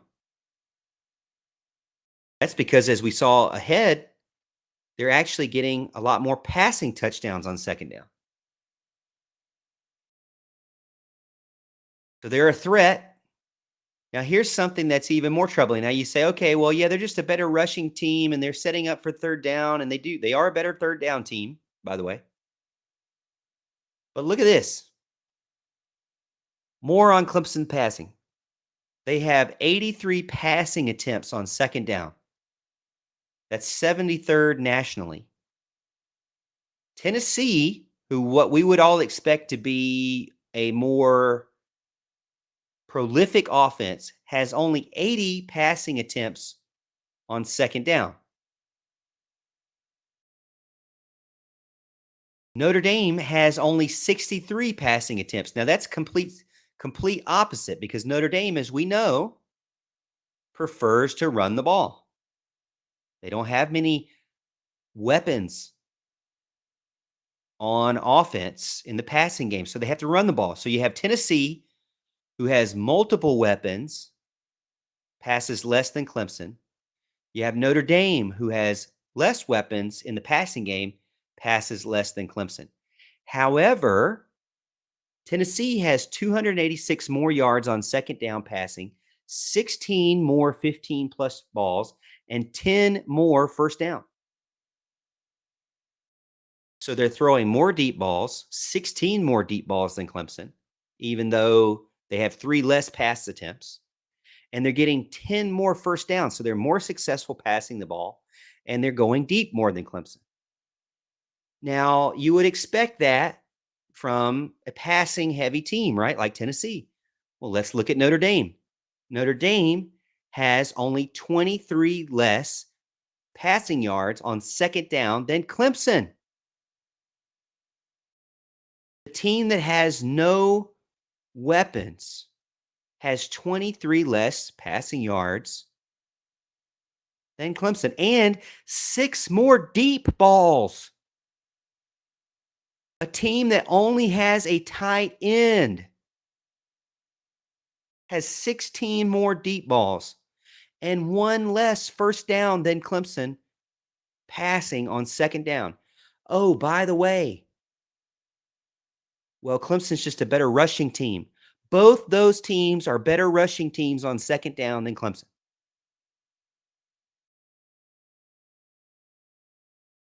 So don't tell me that second down is not a problem.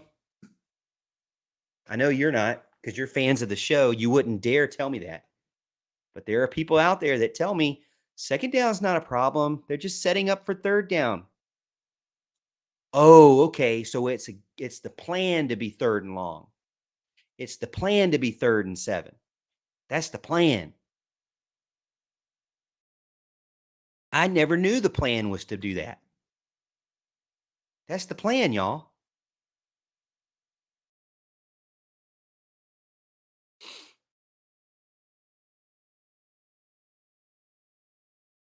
Ton of people on YouTube getting in. Puffer Billy, way too soft of an attitude. Brandon Jones, where is angry Dabo?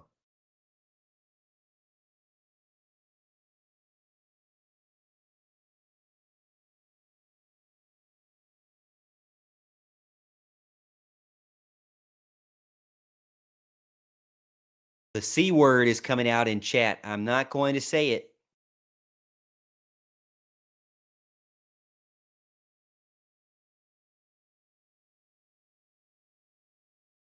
You should absolutely want to go to the playoffs. There is still a path, but help is needed. I agree. I agree. You do not wipe the slate clean right now.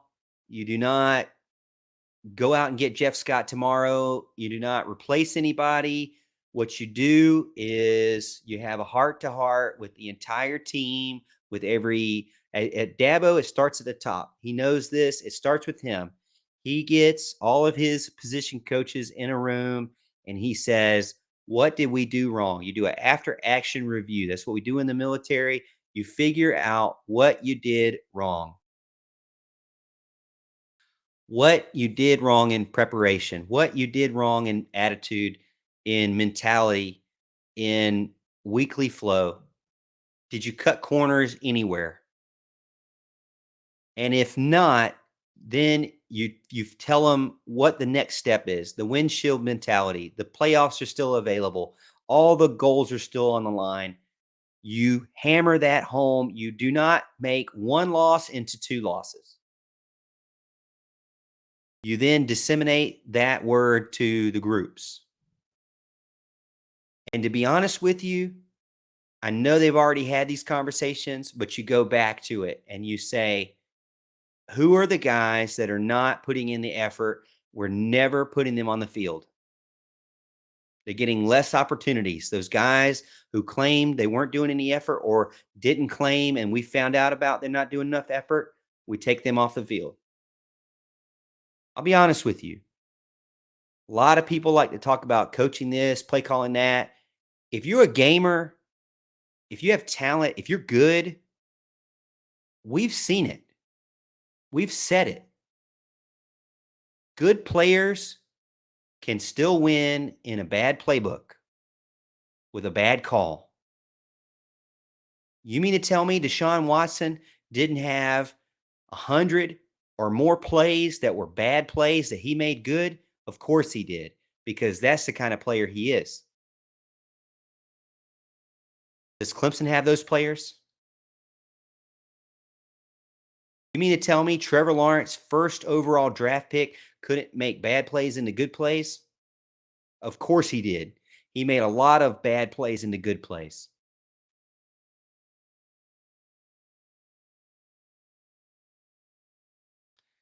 Al Kuhn gets in over on Facebook. Just tuning in. Two biggest issues are quarterback and receivers. We have no downfield passing game.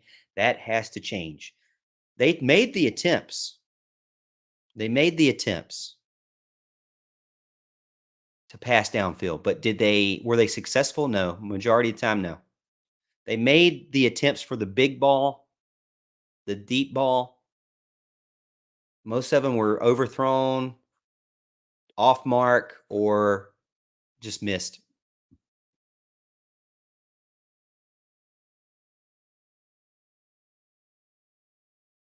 Hack Magic, what lessons did Dabo take from Saturday? Is he the same coach that felt the heat and fired Kevin Steele after West Virginia put 70 on us in the Orange Bowl? Is this a type of loss? And in my honest opinion, it is the open question. Again, I think that kind of loss is way more detrimental than this kind of loss. That was a barn burner, I mean, I guess barn burner is probably not this right word, but that was, they took you out to the woodshed is what I'm trying to say. They destroyed you at the end of the season and likely put a risk of recruiting because of the timing of the game. At that time, there wasn't the early signing period, and so the last game played was weighing heavy on a lot of players and futures of the program. And plus it was at the end of the season, which you never want to on purpose make a change in the middle of the season. I don't think that's ever good. I don't think there's really a need for a change. Again, there is still, I mean, all the goals are still there. They can still get to the playoffs. They will need help. They're going to go to the ACC championship game. But I never felt like this was a playoff team anyways. I felt like this was a good New Year's Six team. I felt like this team would have an embarrassing loss like this in the playoffs if they did make it. They're just not, they're not good enough to be a playoff team, and that's okay.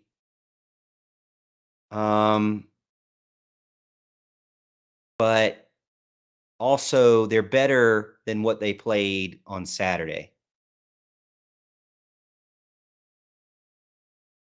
Holiday Lights Virginia, or VA, says DJ can't read defenses. I don't know enough about football to know one way or another, to be honest. I wish I knew more. If there's like they do all these like online classes nowadays. I wonder if you could learn offensive play calling and reading defenses on YouTube. I learned how to stream and do podcasting on YouTube. Actually, to be honest with you, I'm in marketing. I learned marketing. I have an MBA from Clemson. I learned more marketing from YouTube than university. Brandon Jones, look at the love. Look at the love, man. I love this group. I love you, fellow losers. That's what we want to hear. Losers support groups. We're losers galore. We are. We are losers galore. Hart says, hi from Anchorage, Alaska. By the way, Hart, I didn't realize until many weeks later that the cup you sent me was glow in the dark.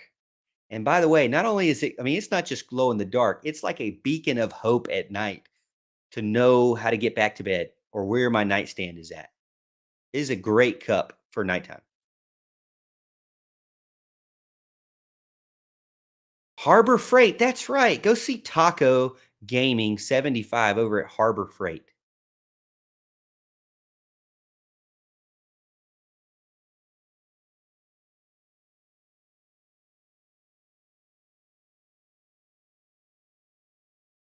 Explain how the center didn't help DJ with pass protection setup. Is the RPO the answer for having two plays called? I don't understand I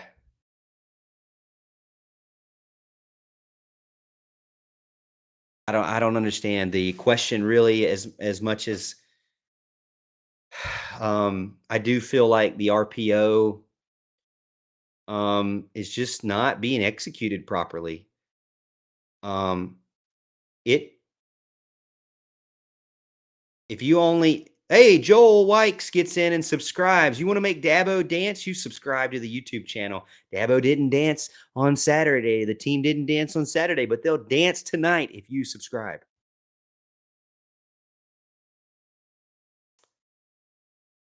I don't honestly I feel like sometimes the offense that's ran is not DJ doesn't run it as well as he could, you know? I mean,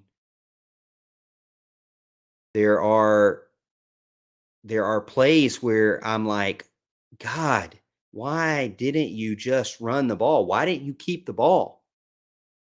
And then there are plays where I'm like, "Why did you keep the ball there?"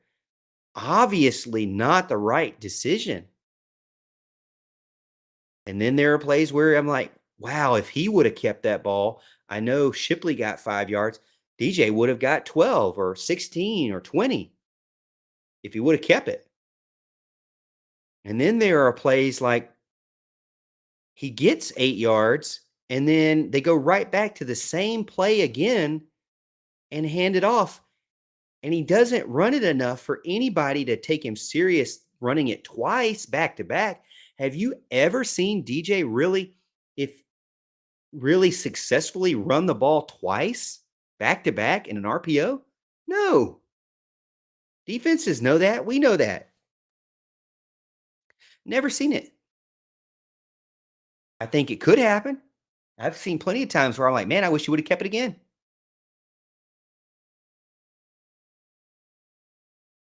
Patrick Jones gets in, says, "Key point is that DJ wants to make the perfect throw every time. You cannot be an elite quarterback and allow yourself to get that stiff in the pocket.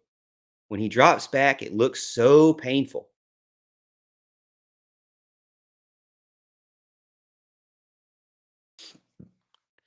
The fourth quarter, when he was just slinging it, man, it looked a lot better. I'll agree.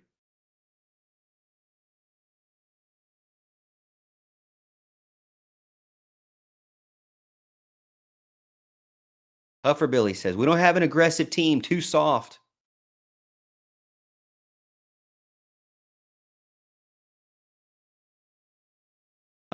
Bad, Lolfer. Our offense is offensive.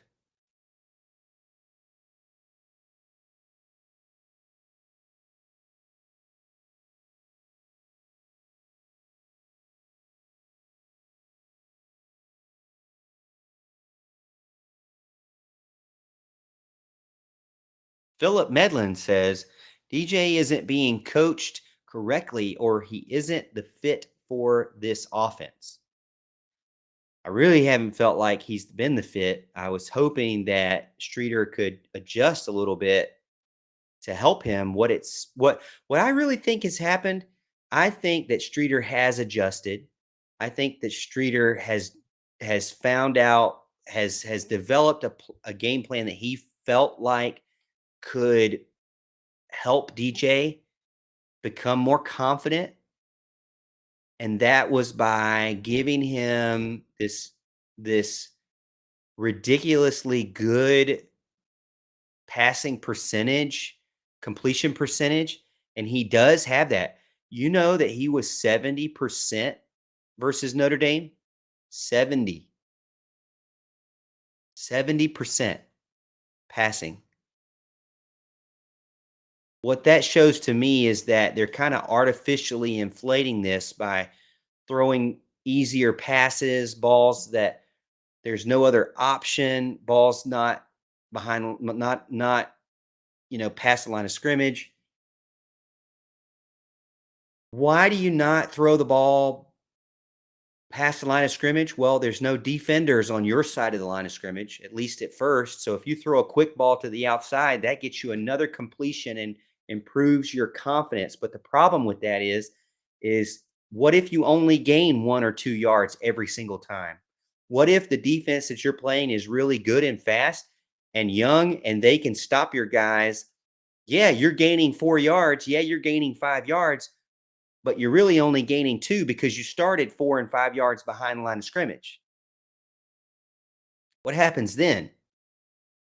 Well, the problem is what we saw happened is it didn't change until late in the fourth quarter after a quarterback change. Why don't you change the plays called before you change the quarterback? And then why do you change a quarterback and then immediately take him back out?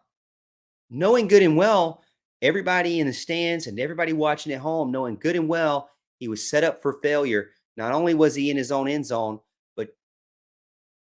but you call a rollout to the left against his non-throwing arm. He's not Trevor Lawrence here.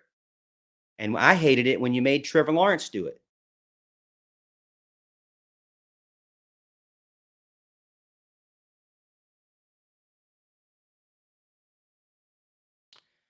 John Sarian says Paul Richardson admitted today that DJ plays better in a tempo because he doesn't have to make decisions.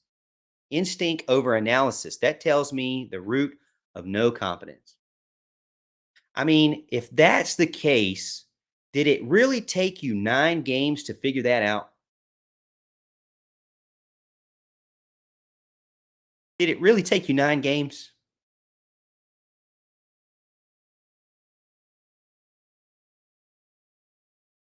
With the statistics going down, with the passing yards going down, with the touchdowns going down, with the key players disappearing over time since the Wake Forest game getting worse, was your plan to put more on his plate and not back up? Maybe the plan was to gradually open up the playbook as the season went on, and you got into this phase where you opened up the playbook further, where you forced him to make more decisions. And what's happened is you found out that was a dumb idea. And now you need to go backwards. Maybe that's the case. I don't know.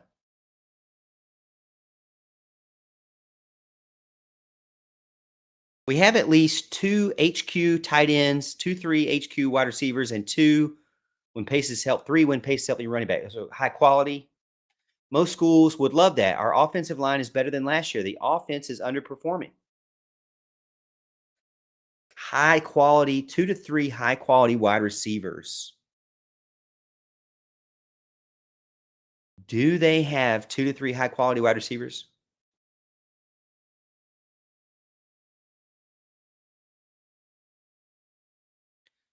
A good coach fits the scheme to the talent available. Honestly, the fact that this team and this staff was able to do what they did with Kelly Bryant, that was a complete difference from Deshaun Watson and Trevor Lawrence. But they still had success. They still had a lot more success than they have now with DJ. My opinion is the biggest thing there is confidence. They realized that Kelly Bryant was more of a running quarterback, and they did adjust, and they have shown us that they've adjusted to different quarterbacks. This offense for over a decade has been a top 25 offense with 3 different quarterbacks. So I do believe that the coaches can fit a scheme to the quarterback. I mean, we have to look at what they've done. So I believe that they can. And I believe that they have.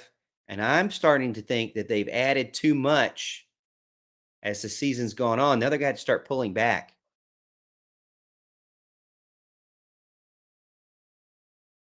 Renfro was always running across. Well, Renfro was running routes, amazing routes.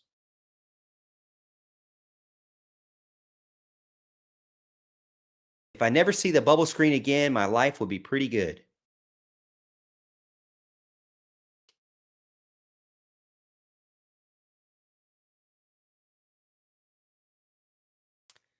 Ricky Cox says they have zero chance of making the playoff. Actually, Ricky, they have 16% chance.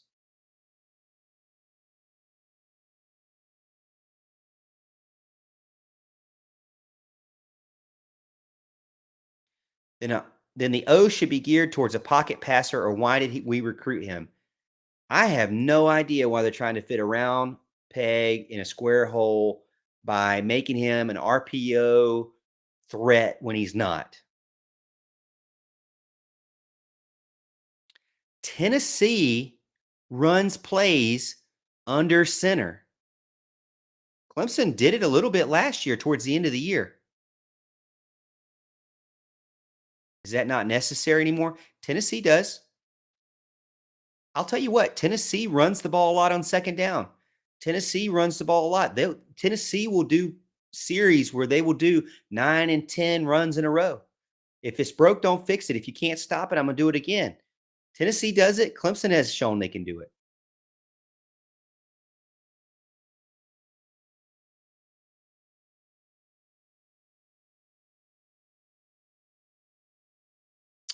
Our receivers are horrible at coming back to the quarterback when play starts to break down and try to make something out of nothing. I don't know. I feel like I want to say that, but then it's not like DJ is going to roll out. You know what I mean? How many times have you really seen a rollout, a broken play rollout, or you really just really that's one of the problems is that there is a lack of attempt to keep the play going. There's a lack of attempt to extend the play, to extend the drive.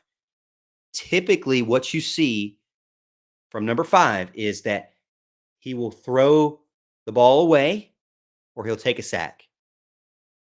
I mean, there are plenty of times where he even has more time and he's throwing a ball away. And I have thought to myself, you just killed that drive doing that. You just killed that drive just throwing the ball away. Yeah, take the easy way out. I get it.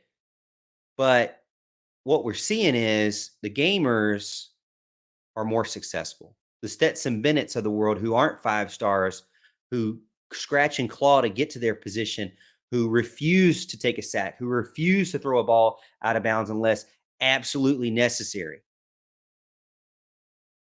If I could say anything to DJ, I would say, DJ, I think you need to the minute the minute that you feel like to throw it, just throw it. Just throw it. Go with your instinct. And you have to run the ball more out of the RPO. Nobody respects you. Make them until they respect you and then start handing it off again. You have to feel the balance. Are they respecting you more or Shipley more? If they're respecting Shipley more, which most of the time they do, then you need to run. That's what I would say to him.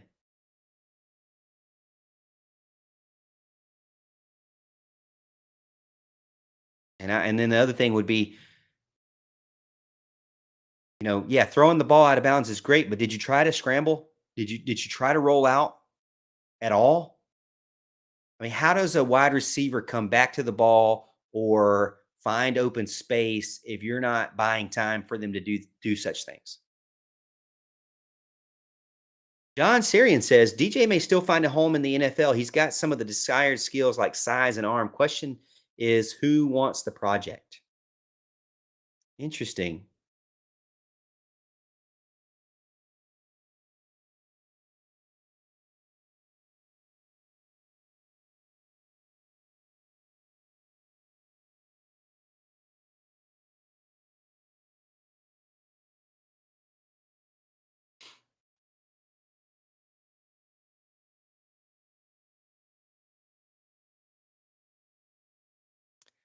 I'm getting some duplicated chat here now, it seems. So bear with me.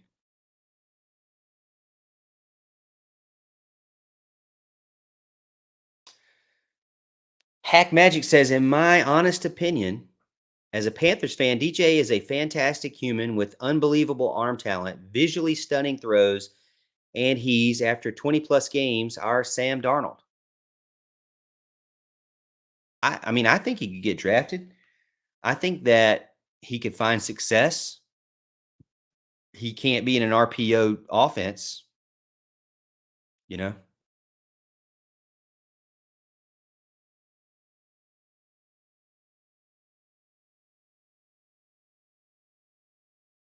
Patrick says, if you take a look at the plays, the wide receivers do run across the middle of the field. They know they aren't going to get the ball, so they don't do full routes through there.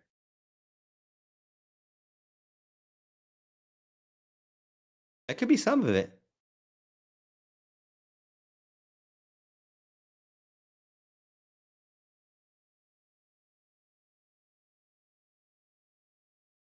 What about taking some snaps under center with some play action involved? I agree. Richardson said they don't have an offensive identity. See, now you guys are getting me curious. I haven't listened to his discussion.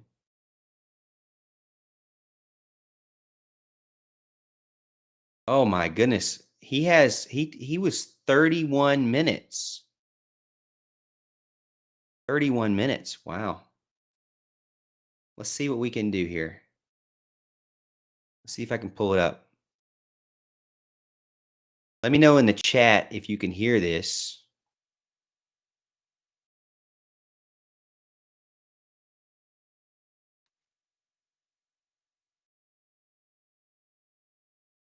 Maybe get drafted if they want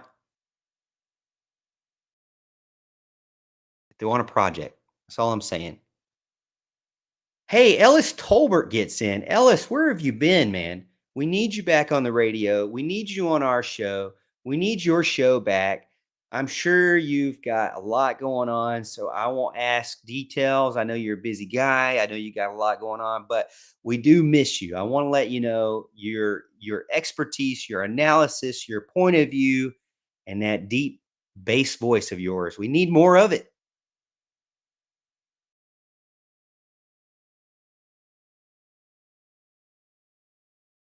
Somebody on YouTube says, my mother found you on YouTube and she's a 90-year-old rabid Clemson fan.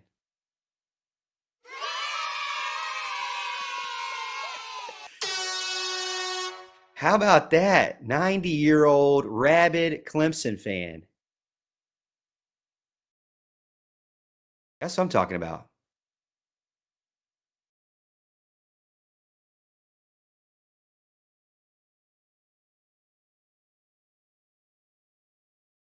Where is Ellis at? I'm going to try to get his chat in here.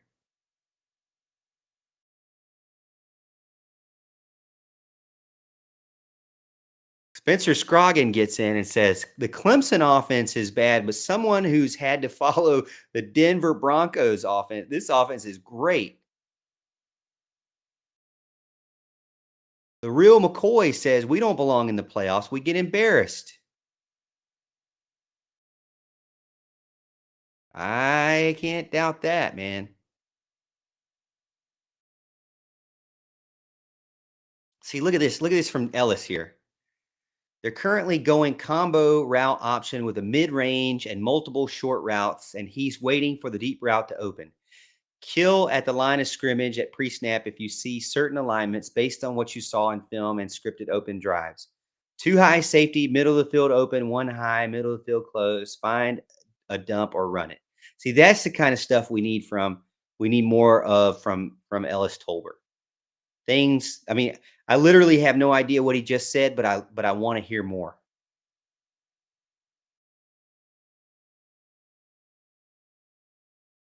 I don't think DJ can do it. Playbook seems small already. Cam Newton only knew 10. Says, I just joined. I want to see Dabo dance. First of all, I don't understand. You don't have your name on the screen. I don't know who you are. I wish I could. I wish I knew your name. This unnamed person, this anonymous YouTuber. But there should be a subscribe button on the screen for you to tap if you hit subscribe, and I think you have to hit yes or no. You subscribe to the channel. You hit the notification bell so you can get dinged every time we go live, and that's supposed to make Dabo Sweeney dance.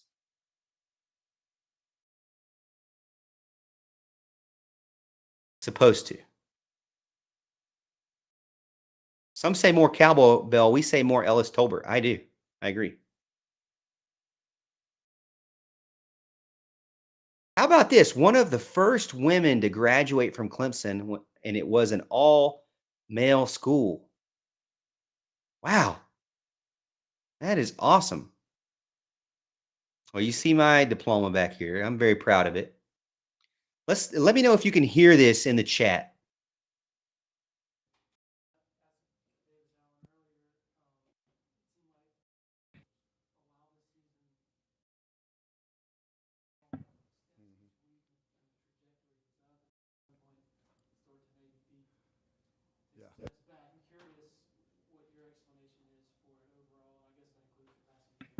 Yeah.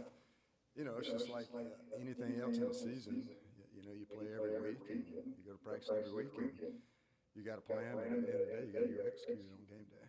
And we've done a pretty good job of being consistent and having the confidence to go execute the plans on game day, regardless of the position that you're talking about.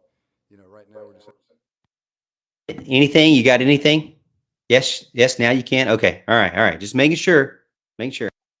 in a rut, and we got to find a way to get out of it, and that's our job as coaches, and it's also the job of the players to go and find a way to get out of it with our help. But it's not a situation where we've struggled all year. It's like you said, we've seen some good progress, and we've seen confidence that we've needed coming out of the off season. We've hit a little rut here in the last 2 weeks, and we got to find a way to get out of it. Any specific reason why you think you guys have not been able to produce really the explosives in the passing game the last few games? Yeah, I think it's a situation where especially when you're dealing in the passing game, you have a couple balls that don't go your way, you have a couple routes that don't go your way, and then next thing you know, that kind of starts building up. It's like basketball. A shooter gets hot and they get in the zone and they start rolling with it, and then next thing you know, they get cold. They go really cold.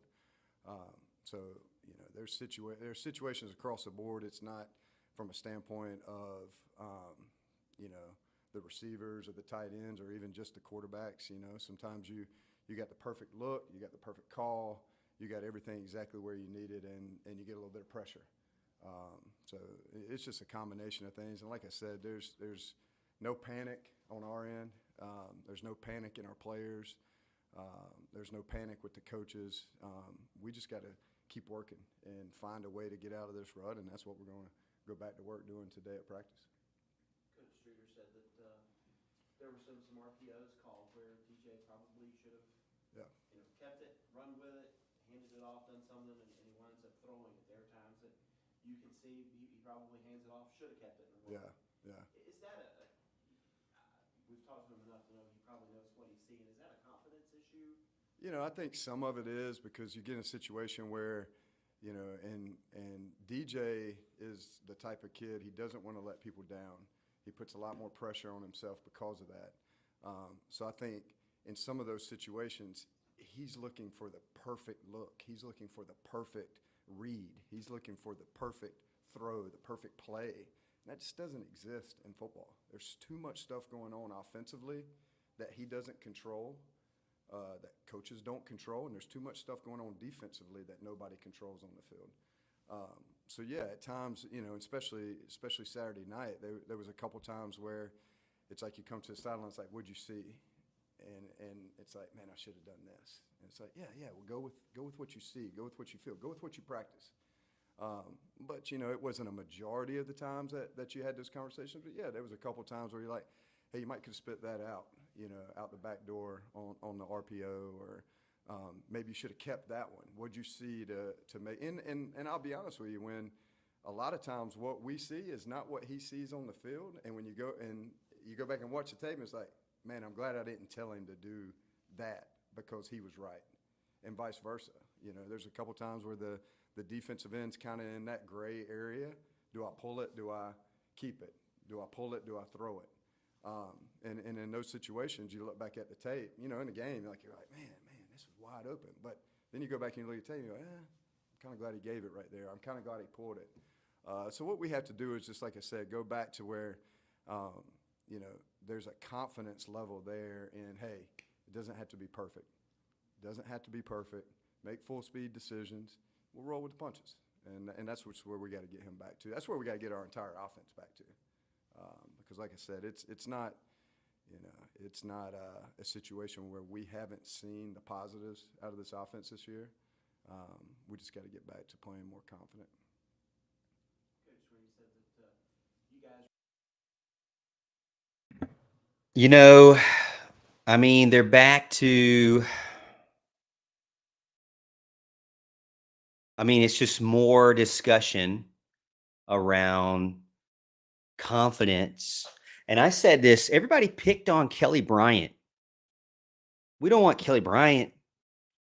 One thing that Kelly Bryant was that DJ has struggled with is Kelly Bryant believed in himself more than anybody else. Kelly Bryant, to this day, if you ask him, was he better than Trevor Lawrence? Should he have been benched? He'll tell you, I was better than Trevor Lawrence. I didn't deserve to be benched. I should still be the starter at Clemson. He should have finished his career as a starter. And Trevor Lawrence was the first overall draft pick in the NFL. And Kelly Bryant believed that much about himself. Was he the best quarterback? No, but he knew what he was good at, and he did that. And he was a gamer. Was he going to win you a national championship? We found out, no, he probably wasn't going to win you a national championship. He was one-dimensional a little bit too much. Even though, you look at guys like Tim Tebow, if you scheme correctly and you have the players around him, you can win with a guy who's not as good of a passer. But again, Kelly Bryant bet on himself. He believed in himself more than anybody else. He thought it was ridiculous that Trevor Lawrence, who went on to win a national championship, he thought it was ridiculous that he got benched. You know what I mean? And so I don't get that same feeling of confidence in the offense. I'm not just going to say DJ. I'm going to say in the offense in general. And the most confident players seem to be the tight ends, the running backs, and Antonio Williams. They seem to be having the most success. And I'm not really sure why. I feel like these other guys are talented. 4-star guys, 5-star guys, talent everywhere.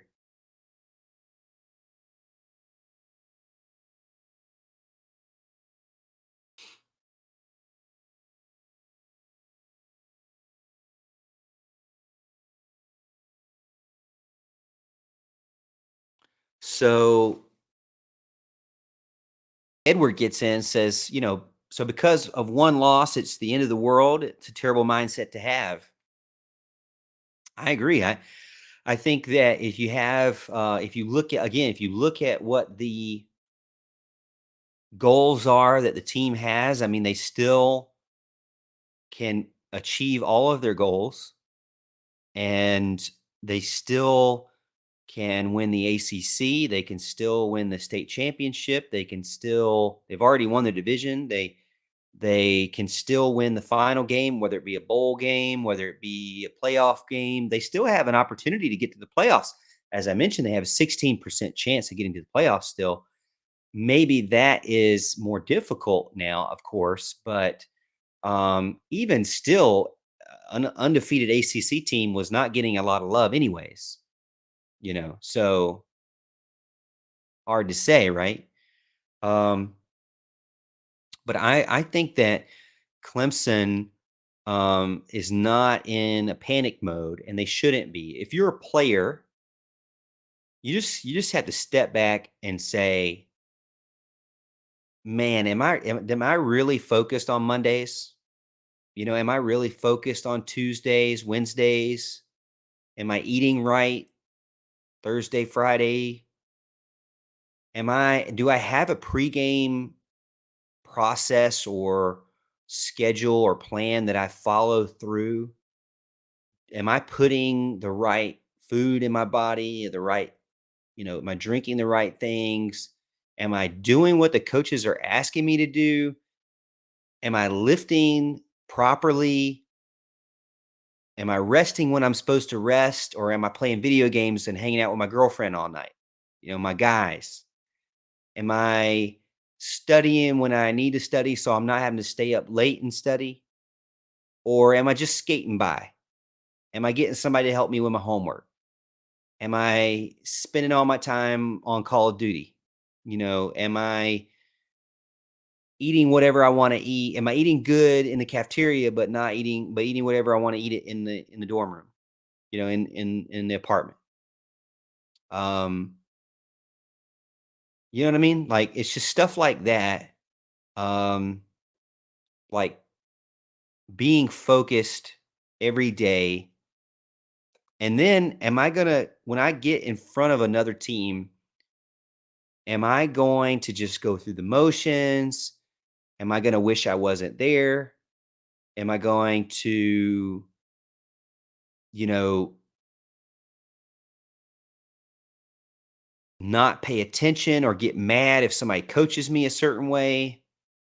I don't know. I mean, I don't know how the team is going or the vibe, but a lot of confidence is just trusting in what you're doing the entire week, trusting that you're prepared, going through it over and over. I mean, you walk into a test. Saturday is your test. You walk into a test in your MBA class, in your undergrad class, and you haven't read the book and you haven't studied and you spend all the time with your girlfriend and Call of Duty and NCAA football, which is, I'm talking to myself now. You do those things, then you go into the test and you're not confident, you're not ready. And your result is your result. Your grade is what you put into it. It's really not a lot different than things that everybody else goes through. It's a different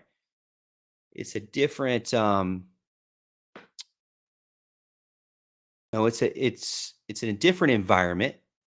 You're playing a game, you're preparing for a game, but it's no different than when you prepare for other things as well.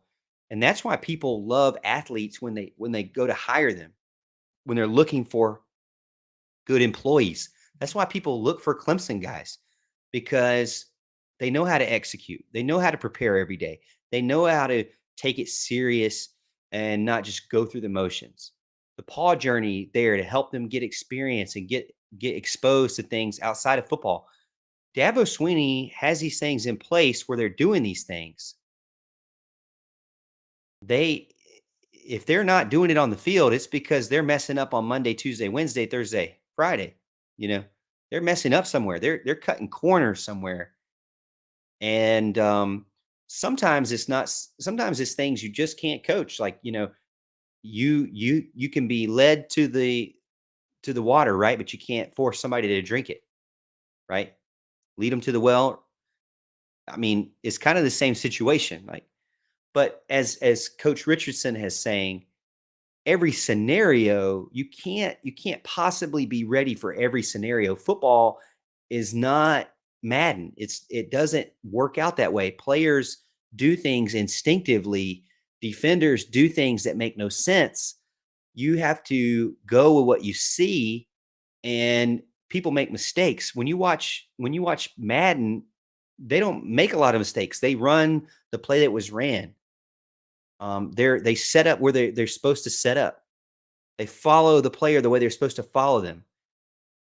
But in real life, they don't do those things. They're not in the right position. They're not set up properly. That's where you have to be intelligent enough to find those things. And then when you see them, it's like when it's a duck, right? When you see them, you have to attack it there. You can't just second guess yourself. I saw this. I know it was there and I didn't do it. Why didn't you do it? I don't know. Okay, well, that's definitely confidence there. Let's get back in the chat. Matt says the team, Matt Brewer over on YouTube. Nice little bow tie there. Matty B. Is that a Clemson bow tie? Should be for the Clardy law firm. The team that lost to Pitt and went on to win the Natty would dominate this team everywhere. Not all losses are the same. I agree. I mean, I know Dabo Swinney said that. You know, I know Dabo Swinney made a reference to 2016. But I agree with that. I think that that team had an identity. They made mistakes. Deshaun threw like 4 interceptions that game.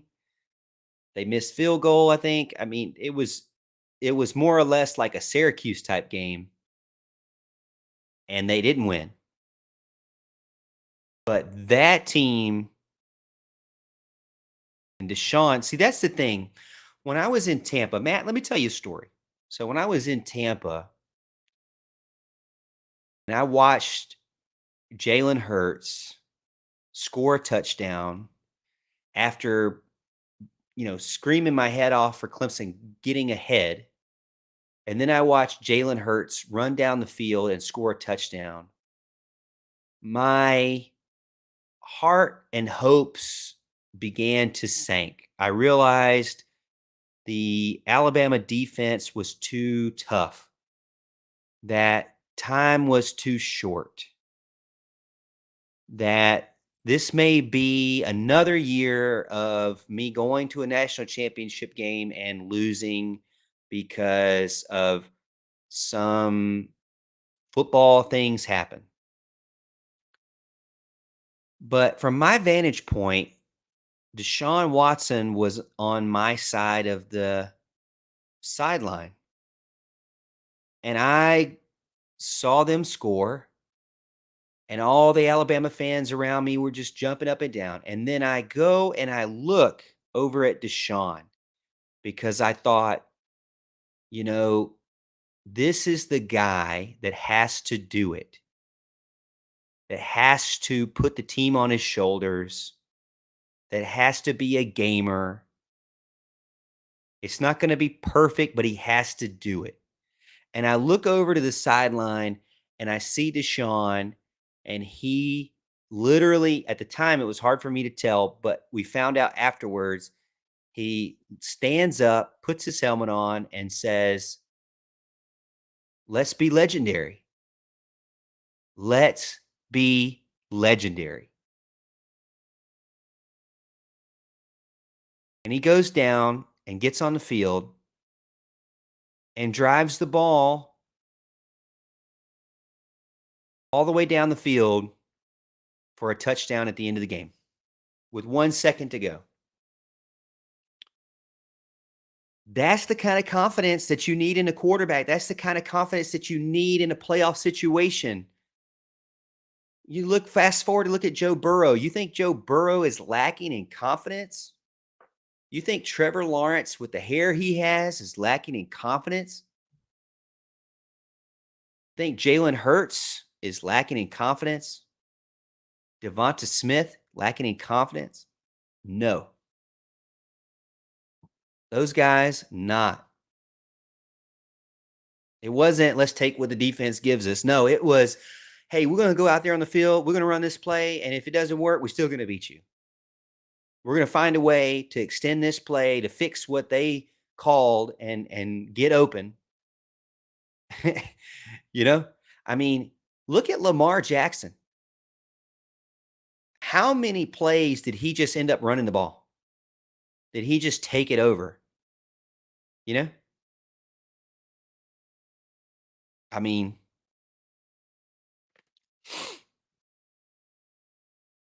Pensacola Pack Buster says, do you start Cade Klubnik next year? Well, I mean, from my understanding, DJ is going to go to the NFL. That's always been the game plan. He's on set to graduate. He's going to go to the NFL. So Cade Klubnik would be the guy. If that isn't the chain of events, then you're starting to have a problem between Cade and Christopher Vizina. We can still win out, win the ACC, win the bowl, finish in the top 8 or higher, depending on teams ahead of us. Very true.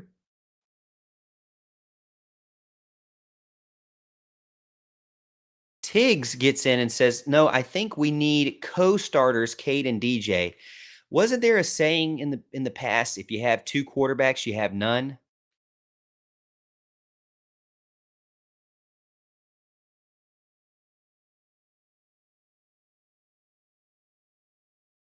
You have 2 quarterbacks, you have none. Isn't that a saying?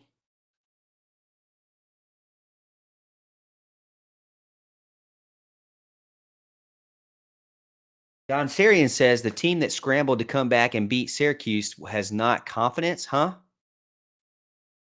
I mean, a lot of things had to happen for them to beat Syracuse. They, one, had to bench the quarterback. 2, and really the confidence that I was talking about was from the quarterback. So they had to bench the quarterback. Because my example was Deshaun Watson. But I do feel like the offense in general, but it wasn't like the wide receivers and the quarterback won that game. I mean, the running backs won the game and the defense stopped Syracuse multiple times. So CG says, don't let this loss beat you twice. I think that's 100%. There's no reason to let the loss beat you twice.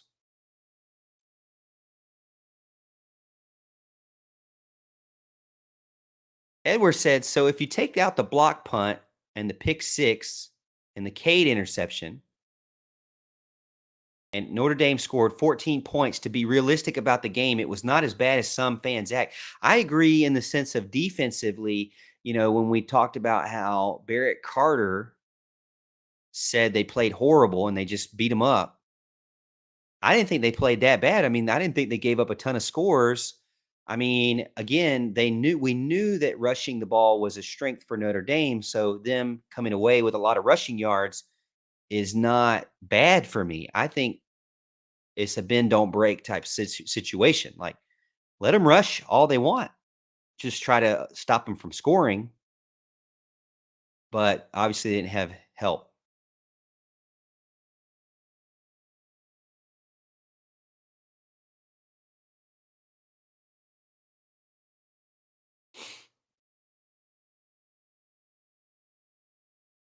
Brandon Jones, I think, has a good end of the night for us. He says, good night, fellow losers. Brush it off and on to Louisville. Well, I hope, here's the thing. Let me tell you a little bit about the show as we finish up. So you've got myself, Morgan Thomas, Big Al, Alan Adams, and Houston Burnett, Mr. Houston Burnett. We are all Clemson grads. As you see the flag back there, I'm an Army vet, but we're rabid Clemson fans. And we love talking about Clemson. We've been doing it now. December 18th will be 4 years for me, maybe 3.5 for Alan, 2 for Houston. We all bring a little bit to the table. I'm more of the host. Al's an analyst, and Houston is like the guy that knows a little bit about everything. And so we do a live show every Thursday night, 7 p.m. And we've been doing it on the radio on 105.5 and 97.5 The Roar, local radio in the upstate, but also on the app. We've been doing that for most of the football season, but basketball starting up, so we won't have a radio show for the next like 6 weeks. So we're going to come back to YouTube. So meet us up here if you enjoyed this loser support group. Meet us up here Thursday, 7 p.m. And now that I don't have as much going on with the radio, I'm going to try to get back into a couple of clips here and there on YouTube. I have some ideas about some easier clips to do. So to get more Clemson content out there for you, because I love doing it, and I love talking to you guys, and just getting your opinion. And that's what I feel like with this show is something that we've always enjoyed is we want to get your opinion. Is my opinion right? Probably 90% of the time, no. Is Houston Allen's opinion right? Most of the time, probably, yeah. Is your opinion right? Definitely. 100%. Whatever you have to say, we love it. There's so many shows out there that don't get their users involved, that don't talk about things, and we want to do that as well. So we want to get what I mean is we want to get you involved. We don't want to do that. We want to get you involved and be a part of the show. So again, hit the like button if you don't mind. That'll help the algorithm on Facebook, on YouTube. Subscribe to YouTube if you haven't already. So make sure you do that. And that way, if you put the notification bell as well, you'll get a notification on when we go live.